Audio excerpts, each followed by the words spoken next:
Meditate upon 2 Corinthians 1-2 కొరింథీయులకు మధ్యన వ్యత్యాసం కనుక మనం గమనించినట్లయితే 2 కొరింథీ పత్రిక ప్రత్యేకముగా ఇట్స్ ఎ పర్సనల్ లెటర్. అంటే పర్సనల్ అంటే అపోస్తలుడైన పౌలు హీజ్ అండర్ అటాక్. ఎవరినైతే తాను యేసు ప్రభువునందు బలపరిచి ఒక సంఘముగా ఏర్పరిచాడో ఆ విశ్వాసులే అతనికి ఇవ్వవలసిన గౌరవం ఇవ్వకపోగా అతన్ని బయట నుంచి వచ్చిన బోధకుల్ని హెచ్చిస్తూ ఈయన్ని తగ్గిస్తూ ఉన్న సమయంలో అతనికి ఇష్టం లేకపోయినప్పటికీ తనను తాను డిఫెండ్ చేసుకోవాల్సిన పరిస్థితికి వస్తాడు.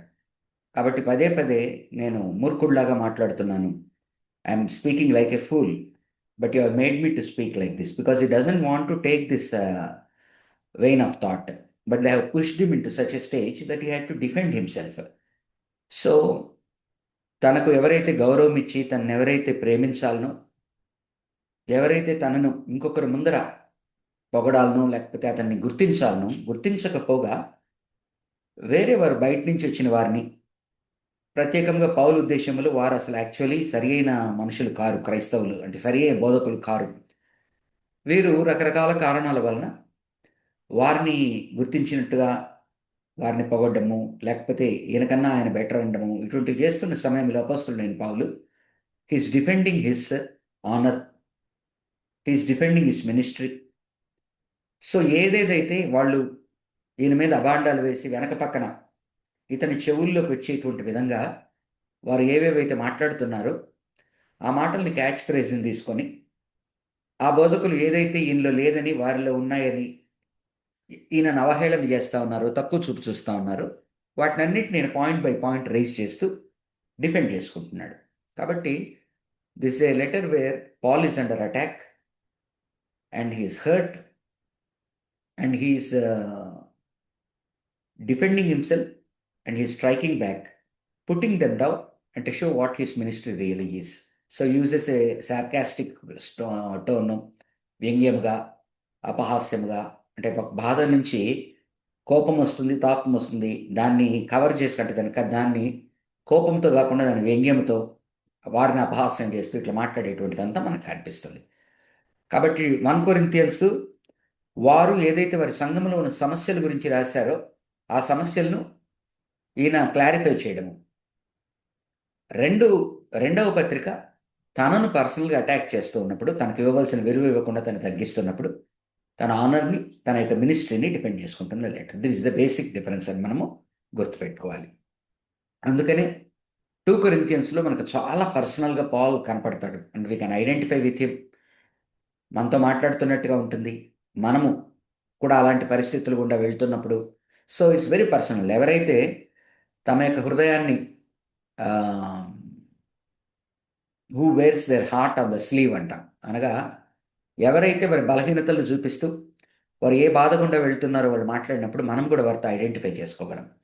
ఎవరైతే తమ బలాల్ని చెప్తూ తమను తాము పొగుడుకుంటూ చేస్తున్నప్పుడు మనం వాళ్ళతో ఐడెంటిఫై చేసుకోలేం. సంభవ్ in our human nature, all of us have ego, but at the same time if someone is showing ego we will not be able to bear it. They might be facts, వాళ్ళ గొప్పతనాలు ఉండొచ్చు, కానీ వాళ్ళు చెప్తున్నప్పుడు మనము will be put off. కానీ ఎవరైనా వ్యక్తి తనకు జరిగిన బాధ, తను వెళ్తున్న ఎమోషనల్ ఫీలింగ్స్ ఇవి చెప్తూ ఉన్నప్పుడు వీ కెన్ రిలేట్. అందుకని ఈ మధ్యన కనుక గమనించినట్లయితే ఇండియన్ క్రికెట్ టీంలో ఆ ఉమెన్స్ గెలిచినప్పుడు జెమిమా రోడ్రిగస్ తన యాంగ్జైటీస్, తన డిప్రెషన్తో ఫైట్ చేయడము, తన sleeplessness, fears of lack of success, ఇటువంటివన్నీ తను వెలిపించినప్పుడు she became a darling to everyone. Because ఆవిడ డైరెక్ట్గా కూడా చెప్పింది ఏమని, people can relate, I'm going through something, many people are going through this, so I don't want to talk about my strengths which is always there, but I want to talk about my private fears అని. Public achievements బయట ఉంటాయి, దాన్ని స్వీకరించకపోవచ్చు, reject చేయొచ్చు, అది it is upon the perception of the hearer, listener about the third party. But personal struggles అనేది మనలో పెట్టుకుంటాము. We don't want to expose our self to the uncharitable society, because వాళ్ళకి we don't want to give the satisfaction to them to refer the same things and strike back at us. But when somebody opens up their heart, ఈరోజు మనం గమనించండి, ఎంత శత్రువైనా మన దగ్గరికి వచ్చి తన కష్టాలు బాధలు చెప్పుకున్నాడు అనుకోండి, ఇమ్మీడియట్గా మనకు గుండె కరుగుతుంది, ఆ రిలేటబిలిటీ వస్తుంది. కాబట్టి ఆ రిలేటబిలిటీ ఉంటుంది. అందుకని ఇట్స్ వెరీ వెరీ పర్సనల్ లెటర్గా మనకు 2 కొరింథియన్స్ కనపడుతుంది. కొంత ఇంట్రడక్షన్ చూద్దాము టెక్స్ట్లోంచి, ఆ తర్వాత ఇఫ్ పాసిబుల్ బైబిల్లోకి వెళ్దాం. 2 కొరింథియన్స్ని the nature of the ministry, Paul's ministry, structure and major divisions 13 chapters ఉన్నాయి, 4 మేజర్ డివిజన్స్. ఫస్ట్ చాప్టర్లో ఫస్ట్ వర్స్ నుంచి 11th వర్స్ వరకు గ్రీటింగ్స్. అది గ్రీటింగ్స్ మాత్రమే కాకుండా అక్కడనే ప్రారంభిస్తాడు. ఏంటి? దేవుడు ఆదరణను కలిగించే దేవుడు, దేవుడు ఓదార్పును కలిగించే దేవుడు, దేవుడు ఊరటను కలిగించే దేవుడు, దేవుడు బలపరిచేటువంటి దేవుడు. మనం ఎంత సమస్యల్లో ఉన్నా ఆ సమస్యల్లో ఆయన మనకు తోడుగా ఉండే దేవుడు. ఎందుకు ఆయన ఈ ఆదరణను కలిగిస్తాడు అంటే, మనం ఏ ఆదరణనైతే పొందుకున్నామో ఆదరణని ఇంకొకరికి అందివ్వడానికి మనల్ని ఆయన ఆదరిస్తాడు. ఎలాంటి ఆదరణ అపోస్తలుడైన పౌలు పొందుతాడు అంటే, మరణపు టంచుల్లోకి వెళ్తాడు. ఆయన మినిస్ట్రీలో మరణపు టంచుల్లోకి వెళ్తాడు. ఈరోజు రేపు ఆయన్ని చంపేస్తారు అనే స్థితికి, ఆయన కూడా బ్రతకడం కన్నా చనిపోవడం బెటర్ అనుకునే స్థితికి వచ్చేస్తాడు. సో ఆ సమయంలో దేవుడు ఆయనని ఆదరించాడు. కాబట్టి ఆయన మామూలుగా ఇచ్చేటువంటి గ్రీటింగ్స్తో పాటు దేవుడిని ఏ విధంగా ఇంట్రడ్యూస్ చేస్తున్నాడంటే, మనం కష్టాల్లో ఉన్నప్పుడు, శ్రమల్లో ఉన్నప్పుడు, డిప్రెషన్లో ఉన్నప్పుడు, మనకెవ్వరూ లేరు అనుకున్నప్పుడు, when we're staring at death and when we are contemplating even of suicide, during those times God comforts us. God comforts us not just to be personally comforted, but to comfort others who are going through the same pain అనేది బలమైన మెసేజ్ని ఇస్తాడు. కాబట్టి 1వ అధ్యాయం 1 నుంచి 11 వచనాల వరకు మనం ఎక్కడైనా కూడా పుల్పిట్ మీద నుంచి శక్తివంతంగా బోధించేటువంటిది ఉన్నది.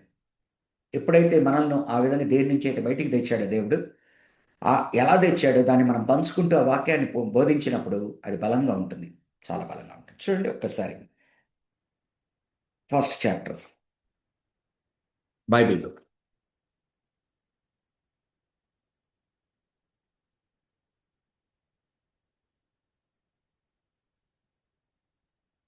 First chapter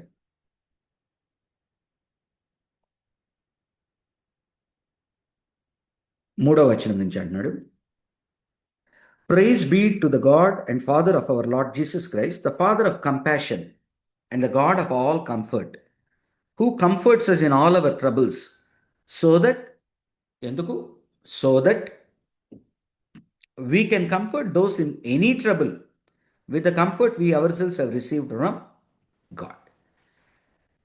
For just as the sufferings of Christ flow over into our lives, ఆయన ఏ విధంగా అయితే శ్రమల గుండా వెళ్ళాడు, ఆ శ్రమలు మన జీవితంలోనూ వస్తాయి.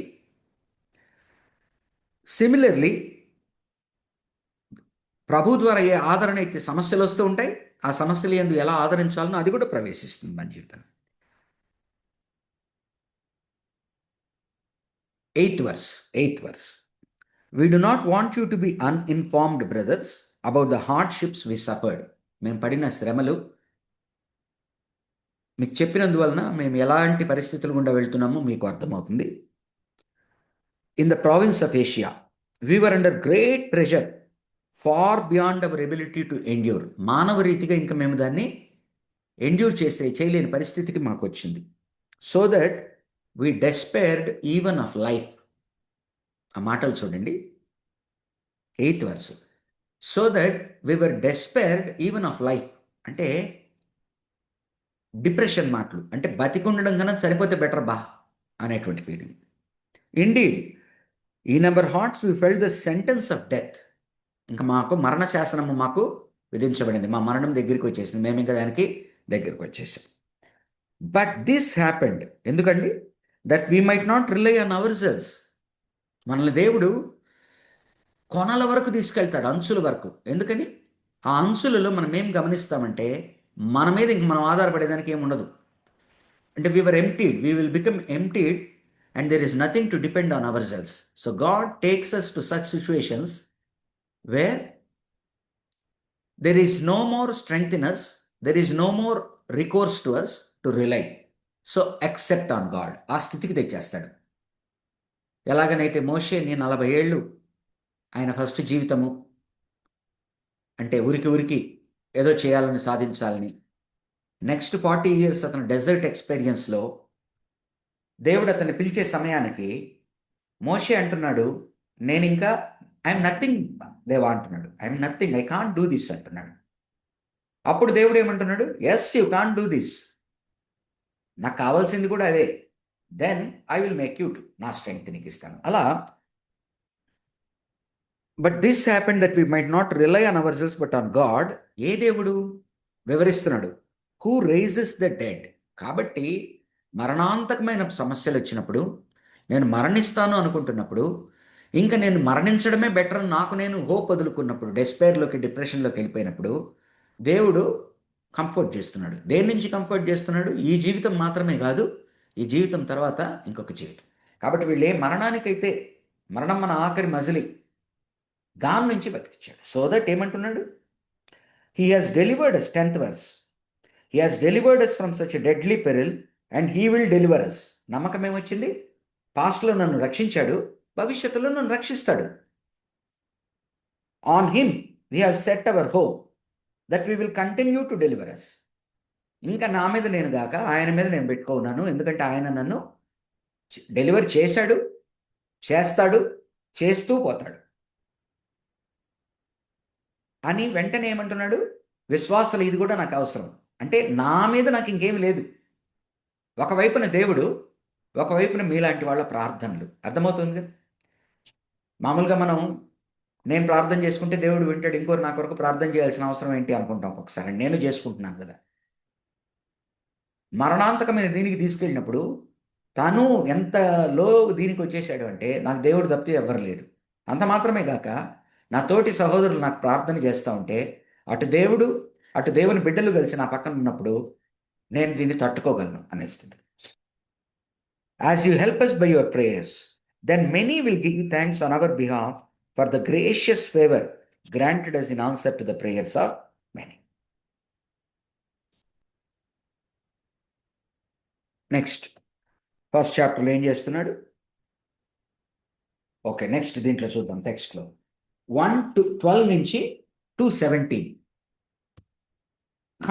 Conduct of ministry. Conduct of ministry ఎలాగని అంటున్నాడు? With a clear conscience, in holiness. How should we conduct, how we have conducted our ministry with a clear conscience, in holiness, in sincerity, in truth, in compassion, in love, in obedience, in integrity, for the sake of Christ. So మన పరిచర్యలు ఉండాల్సినవి అంటున్నాడు. With a clear conscience, మన మనస్సాక్షి ఎప్పుడు మనల్ని గద్దించే రీతిగా మనకు పరీక్ష ఉండకూడదు, పరిచర్య ఉండకూడదు. ఇన్ హోలీనెస్, మనం చేసేది పరిశుద్ధంగా ఉండాలి. ఇన్ సిన్సియారిటీ, చేసేది లోపల ఒకటి పెట్టుకుని బయట ఒకటి, అంటే డబ్బు కొరకు చేయడము లేకపోతే ఎవరినో ఇచ్చేయడము కాదు. In sincerity. ఇన్ ట్రూత్, ప్రేమతో సత్యాన్ని మాట్లాడుతూ సత్యాన్ని ఆధారం చేసుకుని చేయాలి. ఇన్ కంపాషన్, ఇంకొకరి పట్ల వారి బాధలను అర్థం చేసుకుని వారి పట్ల మనము స్పందించేటువంటి రీతిగా చేయాలి. ఇన్ లవ్, ప్రేమ లోపిస్తే క్రైస్తవ పరిచర్య అనేది లేదు. ఇన్ ఒబీడియన్స్, తండ్రి అయిన దేవుడు ఎలాగనైతే, ప్రభు తండ్రి అయిన దేవుడికి ఎలాగ లోబడ్డాడు, మనము దేవునికి లోబడేటువంటి వారముగా ఉండాలి. ఇన్ ఇంటెగ్రిటీ, ఏది చేసినా కూడా మన మనస్సాక్షికి మనకి ఇది ఉండకూడదు, ఆ తర్వాత కూడా మనం ఎవరి వేలెత్తి చూపేటట్టుగా లేకుండా మనం చేసుకోవాలి. ఇదంతా ఎవరి కొరకు చేస్తున్నాము? For the sake of Christ. కాబట్టి 1వ అధ్యాయము 12 నుంచి 2వ అధ్యాయము 17 వరకు మాట్లాడుతున్న మాటలు, Paul sincerity is reported. 12th verse నుంచి 14th verse వరకు కనుక చూస్తే ఆయన సిన్సియారిటీ ఏంటో ఆయన చెప్తున్నాడు. లోకానుసారమైన జ్ఞానంతో కాదు, దేవుని జ్ఞానంతో దేవుని పరిచర్యను ఎరిగి మేము సిన్సియర్గా చేస్తున్నాము. పాల్స్ నెక్స్ట్ 15th వర్స్ నుంచి 22nd వర్స్ వరకు హీస్ టాకింగ్, అతని విజిట్ డిలే అయింది. వారు దానికి రకరకాల ఆపాదిస్తూ ఉన్నారు. ఆయన వస్తానన్నాడు, రాలేదు. సో ఆయన ఊరికనే మాటిస్తాడండి, తప్పుతాడండి, ఆ తర్వాత ఊరికనే బొక్కుతాడండి అనేటువంటిది. కాబట్టి సిన్సియారిటీ గురించి మాట్లాడుతున్నాడు. నేను ఏ కారణంగా రాలేకపోయినా అర్థం చేసుకోండి. అండ్ వాగ్దానాలు అనేవి దేవుని అందు ఏ వాగ్దానాలు అయితే ఉన్నాయో అవన్నీ కూడా అవును అవును అవును. ఈ మాట దగ్గర మనం ఒకటి గుర్తుపెట్టుకోవాలి. ఇప్పుడు December 31 వచ్చినప్పుడు వాగ్దానాలు తీసుకుంటూ ఉంటారు, ప్రామిస్ కార్డ్స్. అది ఆల్మోస్ట్ చిలక జోస్యంలాగా అయిపోయింది. ఒకటి తీస్తాం, అది నచ్చకపోతే దాన్ని చేతితో తీసి పక్కన పెడతాం, ఇంకోటి తీసుకుంటాం, తర్వాత రాత్రి వచ్చి తీసుకుంటాం, పొద్దునొచ్చి తీసుకుంటాం, వేరే వాళ్ళ కోసం తీసుకుంటాం, రకరకాలు చేస్తూ ఉంటాం. గుర్తుపెట్టుకోవాల్సిందేంటి? ఎన్ని వాగ్దానాలు అయితే చూడండి, ప్రతి దానిలో వాటిలో వాగ్దానాలే ఉంటాయి. ఎట్లా ఉంటాయంటే మరీ గమనించారంటే, డిసెంబర్లో మనం తీసుకునేటువంటి ఏమంటారు ప్లెడ్జ్ ప్రామిస్ కార్డ్స్, ఒక వాక్యం 33 వర్స్ ఉందనుకోండి, దాంట్లో ఫస్ట్ బ్లెస్సింగ్ ఉంటుంది, next if you do this అని ఉంటుంది. దీంట్లోకి ఏమొస్తుంది? ఇఫ్ యూ డూ దిస్ తీసేస్తాం, బ్లెస్సింగ్ ఉంటుంది అక్కడ. ఎందుకని? They are blessing cards. దాన్ని పెట్టుకొని, సరే దేవుడు రకరకాల దాన్ని పెట్టుకొని, దేవుడు నాకు సంవత్సరంలో ఈ వాగ్దానం ఇచ్చాయండి, దాన్ని పట్టుకొని నేను ప్రార్థన చేశానండి, మంచిదే. నీకు ఏదో ఒక ఊత కావాలా చేయడానికి, బట్ అంటే ఒక దాని మీద నువ్వు పట్టుకోవాలా, మంచిదే. కానీ అది ఏ స్థితికి వెళ్ళిపోతా ఉంది? చిలక జోస్యం స్థితికి వెళ్ళిపోతా ఉంది. తర్వాత అందుకనే చెప్తున్నాడు, వాగ్దానాలు ఎన్నైతే అన్ని ఇచ్చాడో అన్నీ కూడా ప్రభువునందు ఆమెన్ అంటే ఆమెన్, ఎస్ అంటే ఎస్, దేవుడు తీర్చేవాడు. కానీ మనం గుర్తుపెట్టుకోవాల్సింది, in the background of this promise cards, you have to read the complete verse also. When you get a promise, you have to read the complete verse also. Most of the times what I observe in promise cards is only blessings are written, not the conditions on which the blessings are based. So ఈ విధంగా church కొంత దూరం వెళ్ళిపోతా ఉన్నదని మనం గమనించాలి. Next, ఈ దేవుడు మన పట్ల ఈ కార్యాలు క్రీస్తు ద్వారా వాగ్దానాలన్నీ మనకు నెరవేరుతాయి. ఇది చేసేవాడు ఎవడుంటున్నాడు? దేవుడు. ఏ విధంగా చేస్తున్నాడు? పరిశుద్ధాత్మ ద్వారా అని చెప్తాడు. కాబట్టి 21వ వచనంలో, now it is God who makes both us and you stand firm in Christ. He anointed us, set his seal of ownership on us, and put his spirit on our hearts as a deposit, guaranteeing what is to come. దేవుడు క్రీస్తుని పంపించాడు, క్రీస్తు మన కొరకు మరణించాడు. కాబట్టి ఏ వాగ్దానాలు అయితే ఇచ్చిన్నాడో ఆయన యందున్న వారికి అవన్నీ అవునంటే అవును. దానికి రూఢీ చేయడానికి ఆయన చేస్తున్నది ఏంటంటే, పరిశుద్ధాత్మ దేవుడు అనేటువంటి ముద్రతో నీకు ఇస్తానన్నవన్నీ ఇస్తాను అని చెప్పి మనకు సెక్యూరిటీ డిపాజిట్గా మన దగ్గర ఆత్మదేవుణ్ణి పెట్టాడు. నెక్స్ట్ 23rd వర్స్ నుంచి ఒక ఇష్యూ జరుగుతూ ఉంది వాళ్ళ దాంట్లో.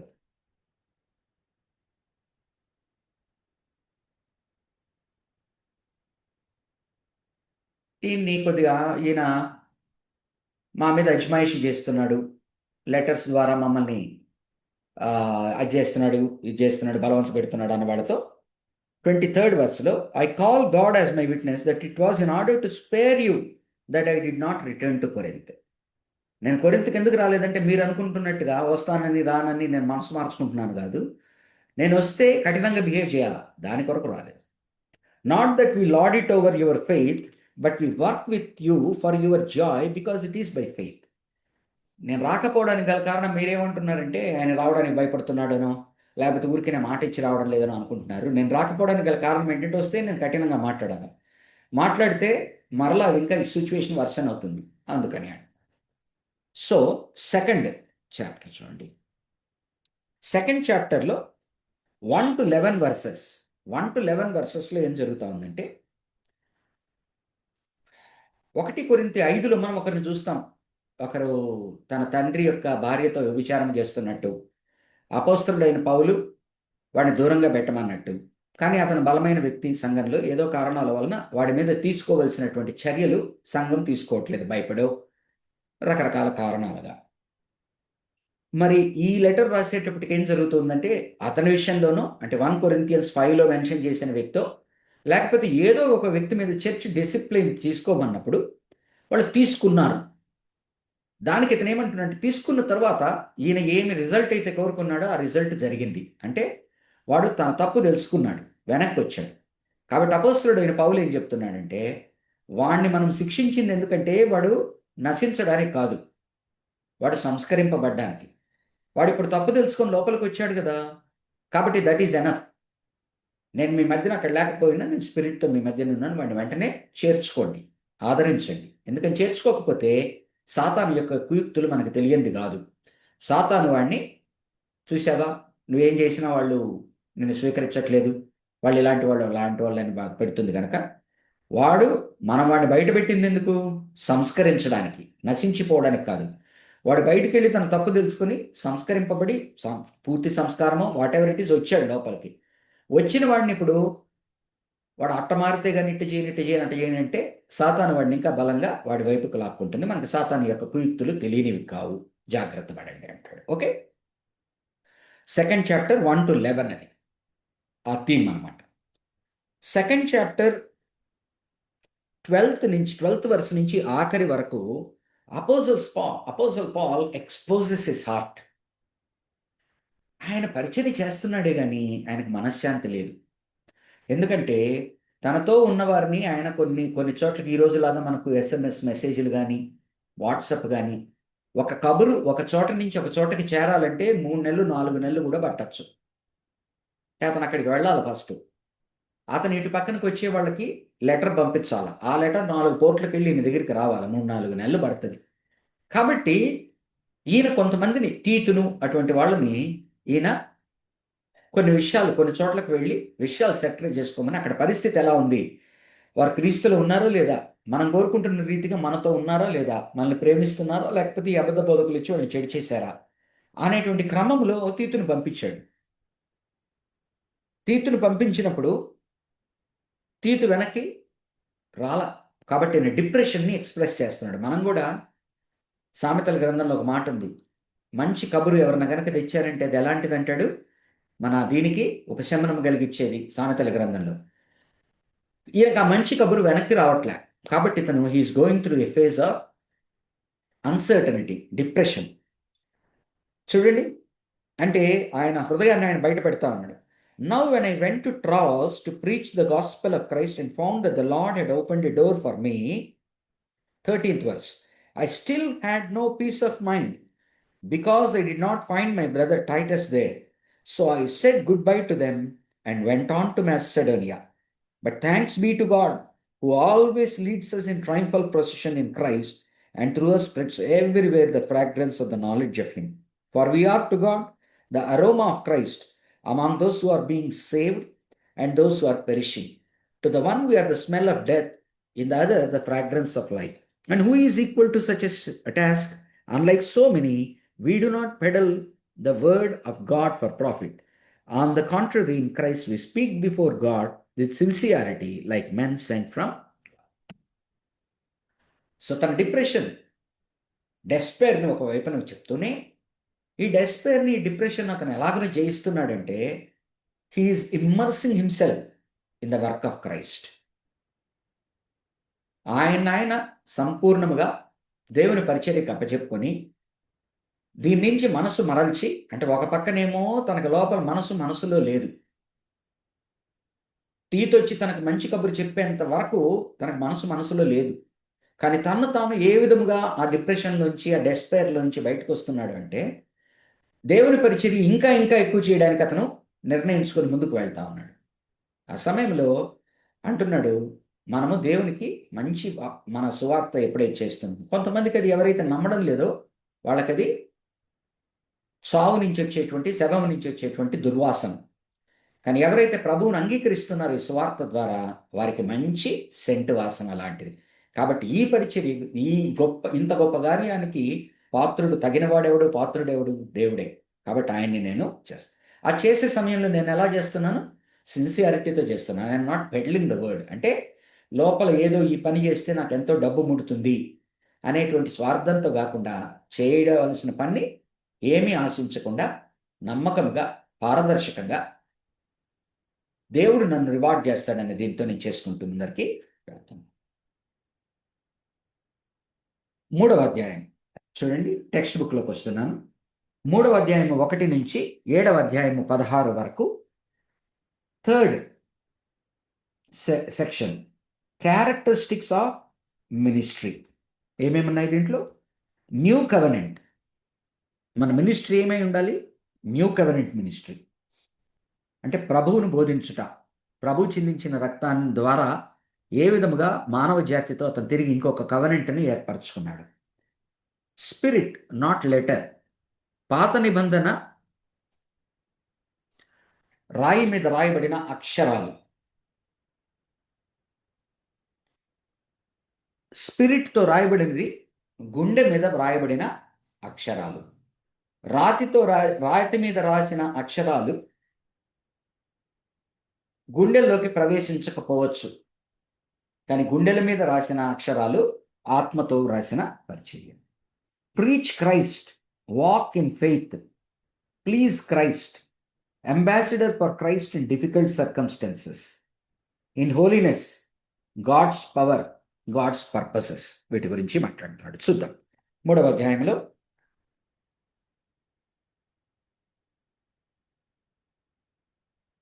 అధ్యాయంలో ఏం చేస్తున్నాడంటే, ఫస్ట్గా మేము చేస్తున్న పరిచర్య న్యూ కవెనెంట్.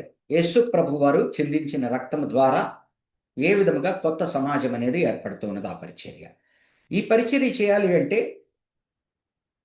ఆత్మ సహాయం కావాలి. కాబట్టి ఇది యేసు ప్రభు వారి నుంచి ఆత్మ ద్వారా మనకు సంభవిస్తుంది, సాధ్యమవుతుంది.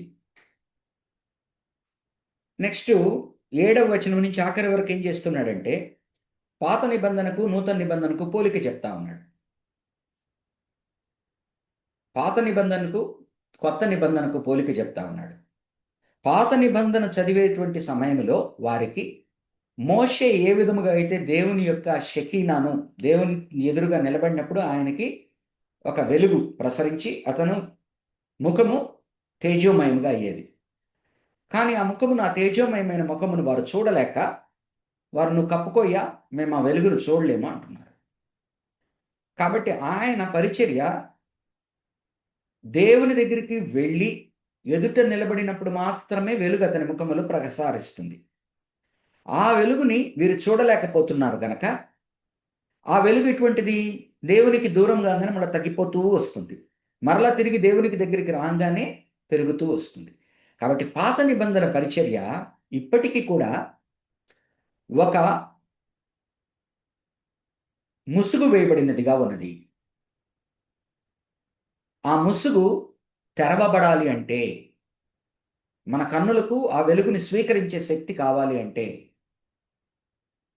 నూతన నిబంధన మనము అర్థం చేసుకోవాలి. కాబట్టి నూతన నిబంధనలో ఉండే శక్తి ఏంటో అర్థం చేసుకున్నప్పుడు పాత నిబంధనలో ఉన్న అసంపూర్ణత మనకు అర్థమవుతుంది.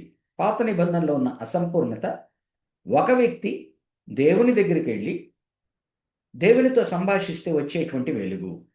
కానీ అది కాలక్రమేణా మరలా అతను దేవునికి దూరం అవుతూ, అంటే ఆయనకి డిస్టెన్స్లో స్పేషియల్గా ఉన్నప్పుడు తగ్గిపోతూ వస్తుంది. కాబట్టి ఈనాటికి ఆయన అనేది ఏంటంటే, వారు ఎప్పుడైతే పాత నిబంధన చదువుతూ ఉన్నారో వాళ్ళకి ఎందుకు వెలుగు రావట్లేదు అంటే, వారు ఇప్పటికి కూడా ఆ ముసుగులో ఉన్నారు. ఆ ముసుగు తీసివేయబడాలి. ఆ ముసుగు తీస్తేనే అర్థమవుతుంది. సో పాత నిబంధనలో ఉన్న అసంపూర్ణతను, పాత నిబంధన ఏ విధముగా తేజోమయం అనేది తగ్గిపోతూ వస్తున్నది, కానీ నూతన నిబంధన అనేది ఏ విధముగా తేజోమయమైనది, ఆత్మ ద్వారా ఎప్పుడూ ప్రకాశించేటువంటి నూతన నిబంధనకు దేవుని సన్నిధిలో ఉంటే మాత్రమే దొరికేటువంటి పాత నిబంధనకు, అది కూడా కొంతమంది వ్యక్తులకి దొరికేదానికి ఆయన ఆ డిస్టింక్షన్ని చూపిస్తున్నాడు. చూడండి, ఒకసారి చదువుకుంటూ వెళ్తాను. 7th verse. Now if the ministry that brought death. పాత నిబంధన ఏం చెప్తుందండి? నువ్వు చేయకపోతే నువ్వు చచ్చిపోతావు. కాబట్టి అదేంటి? It's not a ministry of life, it is basically a ministry of death. ఏంటన్ని do not do, do not do, do not do. ఇది చేస్తే చస్తావు, ఇది చేస్తే చస్తావు, ఇది చేస్తే చస్తావు. Now if the ministry that brought death, which was engraved in letters on stone, came with glory, so that the Israelites could not look steadily at the face of Moses because of its glory, fading though it was. Will not the ministry of the Spirit even be more glorious?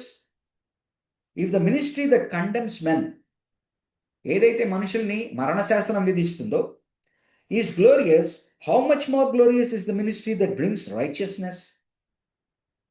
Old testament is a condemning ministry అంటున్నాడు, new testament is a life giving ministry అంటున్నాడు. రైచియస్నెస్ని బయటికి. For what was glorious has no glory now in comparison with the surpassing glory. రాత్రి tube light వేస్తాం, బ్రహ్మాండమైన వెలుగు ఉంటుంది. పొద్దున గంగన ఏమవుతుంది? సూర్యుడు వచ్చేస్తాడు. ఆ ట్యూబ్ లైట్ అక్కడ ఉందా లేదా కూడా ఎవరు పట్టించుకోరు. ఇప్పుడు మనం రోడ్డు మీద పోతా ఉంటే పొద్దున మున్సిపల్ వాళ్ళు ఆ లైట్లు మర్చిపోతారు. రాత్రి మనం స్కూటర్లో వెళ్తూ చూస్తే ఆ లైట్ లేకపోతే లైట్ వేయలేదు అనుకుంటున్నాం. పొద్దున ఆ లైట్ని ఎవరు పట్టించుకోరు. అంటే ఆ లైట్ ఉన్నట్టు కూడా మనకు ఒకసారి మర్చిపోతుంది. సో కంపారిజన్లో సన్కి మ్యాన్ మేడ్ లైట్కి ఉన్న డిఫరెన్స్ ఎంత ఉందో అంత ఉన్నది అంటున్నాడు. For what was glorious has no glory now in comparison with the surpassing glory. And if that was fading away came with glory. ఏదైతే ఇలా ఫేడ్ అయిపోతుందో అదే మహిమతో వస్తే, how much greater is the glory of that which lasts, New Testament everlasting. Therefore, since we have such a hope, we are very bold. We are not like Moses, who would put a veil over his face to keep the Israelites from gazing at it while the radiance was fading away. 14th verse. But their minds were made dull. For to this day, the same veil remains when the old covenant is read. It has not been removed, because only in Christ it is taken away. పాత నిబంధనలో కూడా జీవం గల పరిచర్య ఉన్నది. పాత నిబంధనను నువ్వు అర్థం చేసుకోవాలంటే నూతన నిబంధన వెలుగులో చూస్తేనే అది అర్థమో అవుతుంది. Even to this day when Moses is red, a veil covers their hearts. అనగా పాత నిబంధన ఆధారంగా చేసుకొని నూతన నిబంధనలోకి రాని ప్రజలు ఏ విధముగా దేవుని యొక్క కార్యాలను అర్థం చేసుకోలేకుండా అధూరిగా అసంపూర్ణంగా ఆగిపోయినారు. But whenever anyone turns to the Lord, the veil is taken away. ఎప్పుడైతే నువ్వు ప్రభు తట్టు తిరుగుతావో ఆ ముసుగు తొలగింపు. Now the Lord is the spirit, and where the spirit of the Lord is, there is freedom. And we who with unveiled faces all reflect the Lord's glory are being transformed into his likeness and ever increasing glory which comes from the Lord who is the Spirit. కాబట్టి నూతన నిబంధనలో ప్రభువు ఉన్నాడు, నిత్య వెలుగున్నది, పరిశుద్ధాత్మ సహాయం ఉన్నది. పాత నిబంధనలో మరణానికి సంబంధించినది ఉన్నది. అది దానిలో ఉన్న గ్లోరీని వాళ్ళు చూడలేకపోతున్నారు. కాబట్టి ఎప్పటికప్పుడు ఏమంటున్నారు? నువ్వు ముసుగేసుకొని రాయను. ఆ గ్లోరీ ఎటువంటిది? తగ్గిపోతూ వస్తూ ఉన్నది అని ఇలా నూతన నిబంధనకు పాత నిబంధనకు డిఫరెన్స్ను చూపిస్తూ, ప్రభువు యందు వస్తేనే నీవు సంపూర్ణంగా పాత నిబంధన కూడా అర్థం చేసుకోగలవు. పాత నిబంధన ఎందుకు డెత్ సెంటెన్స్ అనేది, నూతన నిబంధన ఎందుకు లైఫ్ గివింగ్ సెంటెన్స్ అనేది, you can appreciate old testament only when you understand, when you come to the new testament. Otherwise old testament will always look to you like a puzzle, like a condemning ministry. Yes, it is. But why?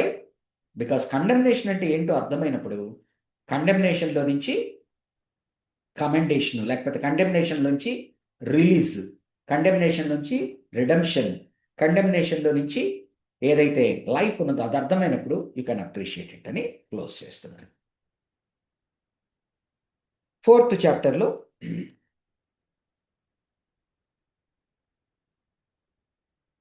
కాబట్టి ఇలాంటి ministry మాకున్నది కనుక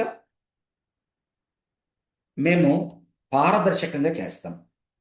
ఎట్టి పరిస్థితుల్లో మా మినిస్ట్రీని కప్పుకోం. కానీ ఈ జరుగుతున్నది ఏంటి? The God of this earth ఏమంటాడు? The God of this age. సాతాను ఏం చేస్తా ఉన్నది? కళ్ళని కప్పివేస్తా ఉన్నది. ప్రభువును చూడకుండా కళ్ళని కప్పివేస్తా ఉన్నది. కాబట్టి మేము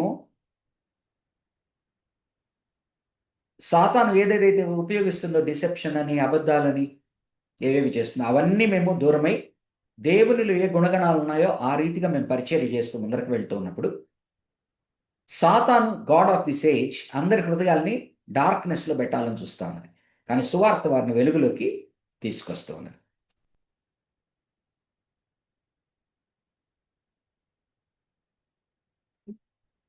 for fifth verse, for we do not preach ourselves, but Jesus Christ as Lord and ourselves as your servants for Jesus. ఎప్పుడు కూడా మన గురించి మనం బోధించుకునేది కాదు.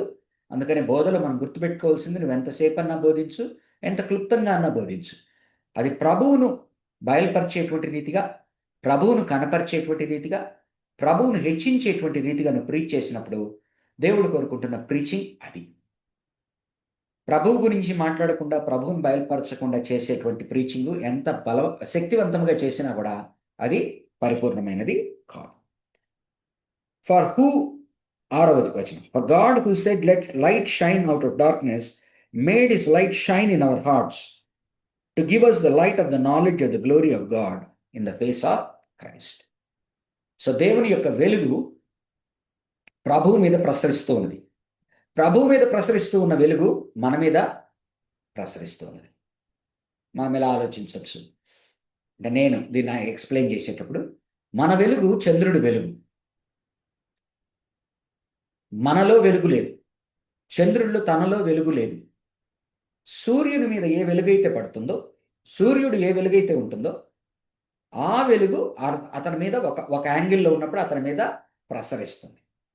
కాబట్టి మన వెలుగు దేవుడు మనకు డైరెక్ట్గా ఇవ్వాల. As moon doesn't have self shining capacity,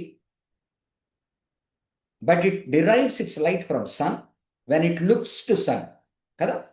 చంద్రుడి నుంచి లైట్ వచ్చేది ఎట్లంటే, చంద్రుడు ఒక యాంగిల్లో సూర్యుడిని చూస్తున్నప్పుడు వస్తుంది, ఇంకొక పక్కన ఏం జరుగుతుంది, సూర్యుడిని చూడదు. చూడనప్పుడు అది ఎప్పుడు కూడా dark side of the moon అంట. అట్నే మనం కూడా దేవుని యొక్క వెలుగు యేసుక్రీస్తు మీద ప్రసరిస్తూ ఉన్నది. మనం యేసుక్రీస్తును చూస్తున్నప్పుడు మన మీదకి ఆ యొక్క వెలుగు ప్రసరిస్తుంది. సో మనది డిరైవ్డ్ లైట్, డిరైవ్డ్ గ్లోరీ.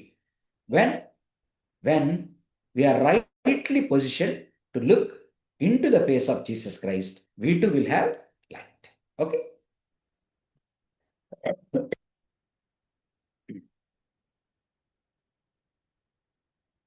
ఇంత గొప్ప పరిచర్య ఎవరి చేతుల్లో పెట్టాడంటున్నాడు?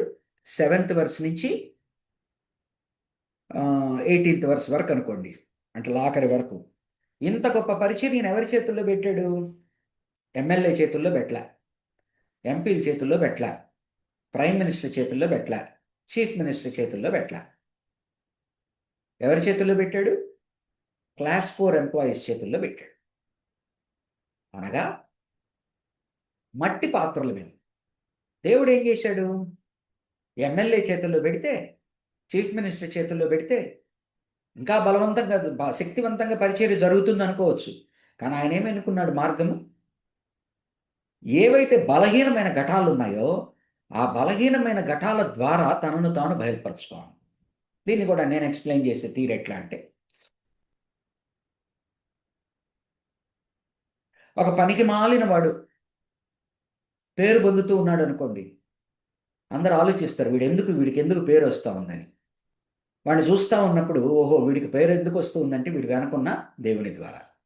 అదే ఒక డబ్బు ఉన్నవాడు, ఒక 4 తరాల నుంచి కోట్లు సంపాదించిన వాడు, అధికారంలో ఉన్నవాడు, అతనికి పేరు వస్తూ ఉన్నది అనుకోండి, ఘనత మహిమ ఎవరికి చెందుతుంది? అప్పుడు అతనికి ఉన్న కొన్ని క్వాలిఫికేషన్స్ని బట్టి ప్రజలు, అతనికి ఉన్న క్వాలిఫికేషన్స్ని బట్టి అతనికి ఘనత వస్తుంది అనుకుంటాడు. అదే ఒక పనికి మాలిన వాడిని తీసుకొని దేవుడు వాడిని ఘనపరుస్తూ ఉన్నాడు అనుకోండి, ప్రజలు ఏం చేస్తారు? వీడు ఎట్ట చేస్తున్నాడబ్బా, వీడికి ఏ బలం ఉందబ్బా, వీడికి ఎటువంటి సపోర్ట్ లేదు కదా, సో ఎవరున్నారు వీళ్ళు వెనక? కాబట్టి ఆ దేవుడు ఎన్నుకున్న మార్గం ఏంటంటే, క్లే జార్స్, మట్టి కుండ పాత్రలు ఎంత ఈజీ అండి. చేసేటప్పుడు ఓటిగా ఉంటాయి, అంటే చేసేటప్పుడు ఓటి కావచ్చు, చెడిపోవచ్చు, క్రాక్స్ రావచ్చు. ఆ తర్వాత ఎంత బ్రిటిల్గా ఉంటాయి, ఎంత ఇన్సెక్యూర్గా ఉంటాయి. స్టీల్ పాత్ర కింద పడినా మహా అయితే సొట్టబడుతుంది, కానీ మట్టి పాత్ర కింద పడితే ఏమవుతుంది? పగిలిపోతుంది. కాబట్టి దేవుడు ఎన్నుకున్న మార్గం ఏంటంటే, ఎవరైతే బలహీనులో, మట్టి పాత్రలు ఈజీగా బ్రేక్ అయిపోతారు, ఎటువంటి వాటికంటూ ఘనత లేదు కదా.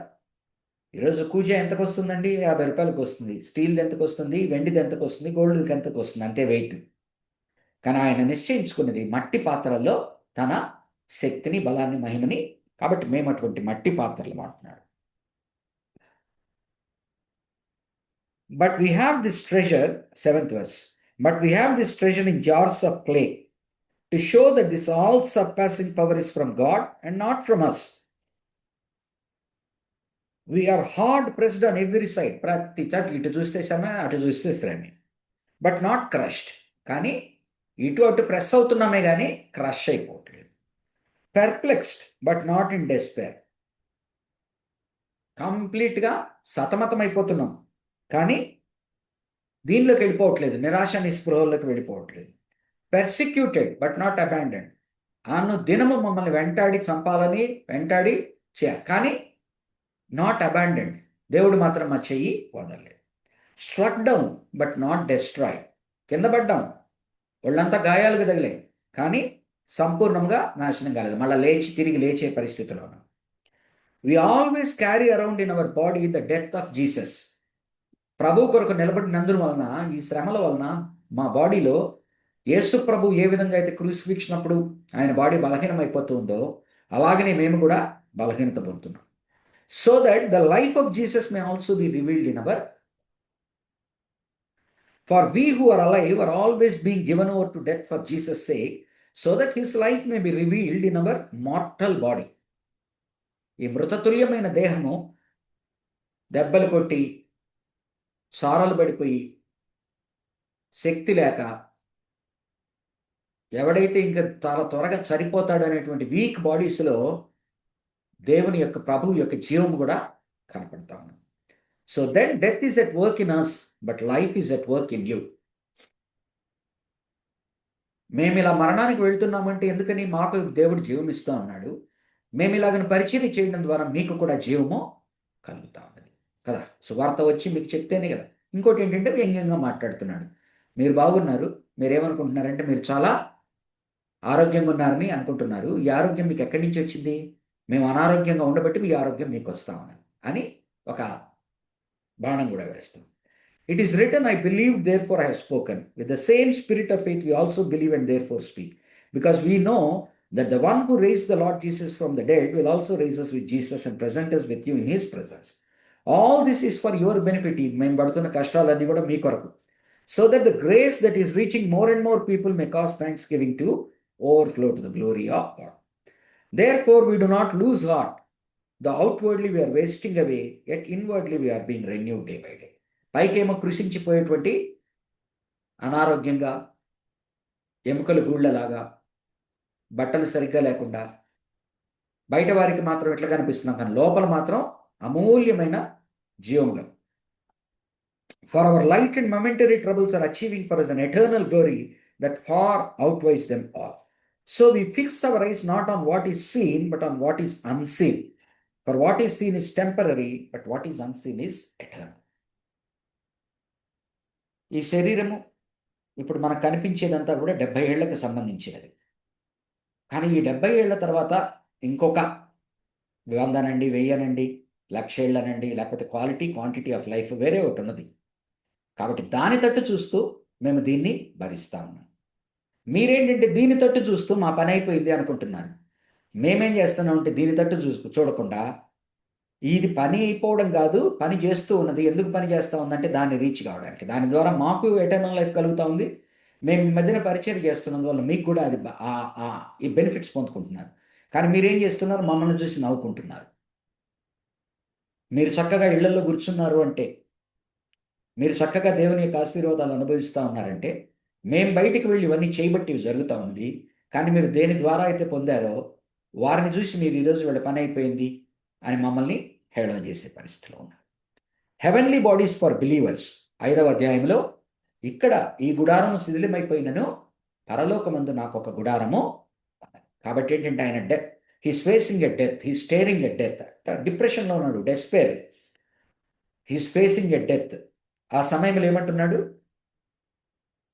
ఇక్కడ నాకు ఏదైతే దేవుడు తన చేతితో చేసిన మానవ శరీరం ముందు ఇది కోల్పోతే పైకి వెళ్ళిన తర్వాత నాకు ఇంకొక గుడారము, పర్మనెంట్ గుడారం అంటారు. కాబట్టి దీన్ని బట్టి నేను మరణానికి భయపడకుండా ధైర్యంగా ముందుకు వెళ్తాను. 6th verse. Therefore, we are always confident and know that as long as we are at home in the body, we are away from the Lord. We live by faith, not by sight. We are confident, I say, and would prefer to be away from the body and at home with the Lord. So we make it our goal to please Him, whether we are at home in the body or away from it. For we must all appear before the judgment seat of Christ. ఇక్కడ ఉన్నంతకాలం మేము అసలు నన్ను అడిగితే ఆయన ఏమంటున్నాడు, ఫిలిప్పీ పత్రికలో కూడా ఇది అంటాడు, నన్ను అడిగితే చావు అయితే లాభం, బ్రతికి ఉంటే ఏంటి క్రీస్తే. కాబట్టి ఇప్పుడు నాకు ఇక్కడ ఉండాలని లేదు, అక్కడికి వెళ్ళిపోవాలని ఉంది. కానీ ఇక్కడ ఉన్నంత వరకు నేనేం చేయాలా? అక్కడికి వెళ్తాను అని చెప్పి ఈరోజు నాది అయిపోయింది అనుకోవడం కాదు. ఇక్కడ ఉన్నంత కాలం నేను దేవుడిని తృప్తిపరచాలి. ఎందుకంటే నేను దేవుని ముందర ఒకరోజు నిలబడాలి. ప్రతి మనిషి నిలబడాలి. అక్కడ నేను మాట్లాడిన మాటకు, నేను తలంచిన తలంపుకు, నేను చేసిన క్రియలకు లెక్క చెప్పాలి కనుక నాకు తెలుసు నా పర్మనెంట్ సిటిజన్షిప్ అక్కడ అని. కానీ నేను ఇక్కడ ప్రొబేషన్లో ఉన్నట్టు అనుకోండి. కాబట్టి ఇక్కడ నేనేం చేస్తానంటే నా ప్రొబేషన్లో నేను వర్ది అని ప్రూవ్ చేసుకొని పర్మనెంట్ ప్లేస్ని సంపాదించుకుంటాను. కాబట్టి I live for God. Next 11th verse నుంచి క్లాసిక్ ప్యాసేజ్, రిడెంప్షన్ గురించి, రీకన్సిలియేషన్ గురించి. ప్రభువు ఒక్కడు మరణించినందువలన మనమందరము ఆయన యందు మరణించాం. ఆ ఒక్కడు లేచినందువలన మనమందరము. కాబట్టి ముందర క్రీస్తుని ముందర చూసినట్టుగా మనము చూడకూడదు. క్రీస్తు చేసిన పని ఒకనాడు మనకు అర్థం కాకపోవచ్చు, ఈరోజు మనకు అర్థమైంది. ఎవడైతే క్రీస్తు నందు ఉంటాడో వాడు నూతన సృష్టి. కాబట్టి క్రీస్తు ఏం చేస్తున్నాడండి? ఆయన he has reconciled the world through Jesus Christ. So ఆ రీకన్సిలేషన్ మినిస్ట్రీని మాకిచ్చి మనల్ని బయట. ఎందుకని? The love of God compels us to speak about Christ. ఇది reconciliation ministry. So God is trying to reconcile the whole world through Jesus Christ. So ఆ reconciling మినిస్ట్రీని మాకు ఇచ్చాడు. I have been reconciled with God through Christ, so that Christ love compels me to do the same for others. So reconciliation ministry అనేది చెప్తున్నాడు. ఎఫెసీ పత్రికలో జాగ్రత్తగా వినండి.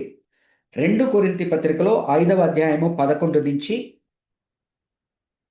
21 వరకు ఉండేది. అంటే మనకు బండ గుర్తు. రీకన్సిలియేషన్ ఇప్పుడు మనం అంటాం, అంటే ఊరికనే ఇవన్నీ కూడా మంచి కొన్ని క్లిషే, అంటే వాడే ఏది అనిపిస్తుంది. సిలువను కనుక గమనించామంటే మనము నిలువు కర్ర, అడ్డకర్ర. నిలువు కర్రలో ఏం జరుగుతూ ఉన్నది? మనిషికి దేవునికి మధ్యన సఖ్యత, సామరస్యత, సమాధానము, శత్రుత్వం పోయి ఏర్పడతా ఉంది. సో అడ్డకర్ర ఏంటి? ఒక సహోదరునికి, భార్యకు, భర్తకు మధ్యన, ఒక సహోదరునికి, సహోదరునికి మధ్యన. సో ఎఫెసీ పత్రిక 2వ అధ్యాయంలో అడ్డకర్ర గురించి మాట్లాడుతున్నాడు. సహోదరుడికి సహోదరుడికి మధ్యన ఏ రీకన్సిలియేషన్ అయితే లేదో, ఏ ఎనిమిటీ అయితే ఉన్నదో, ఏ ల్యాక్ ఆఫ్ పీస్ అయితే ఉన్నదో వాటిని తీసేసి వాళ్ళిద్దరిని ఒకటి చేశాడు. ఎలా చేశాడు? వారిద్దరు కాదు,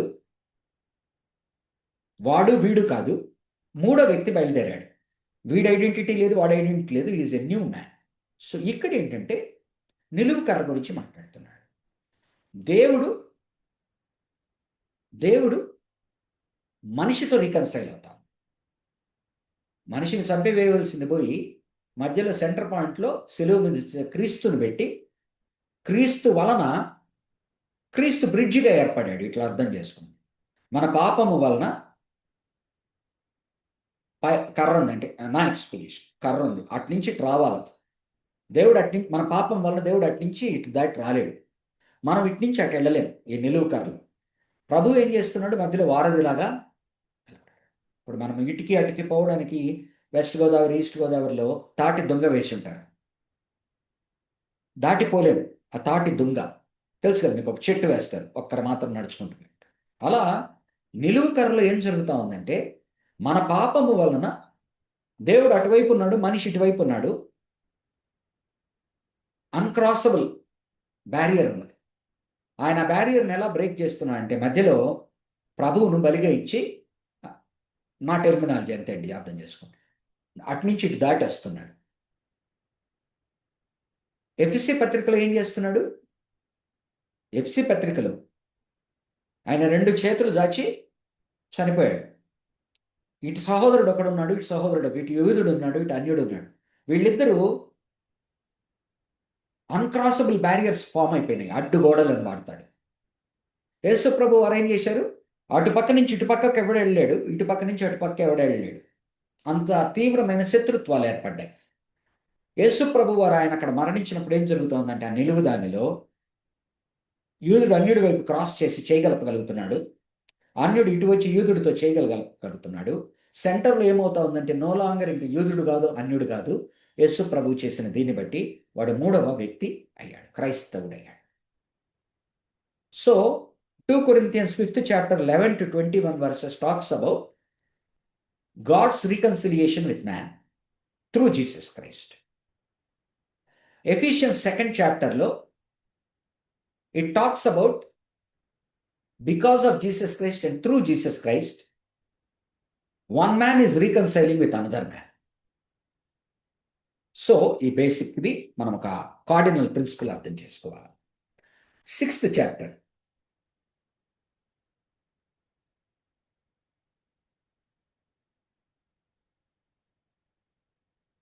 ఆయన హృదయంలోని ఆవేదనను బయలుపరుస్తూ ఉన్నాడు.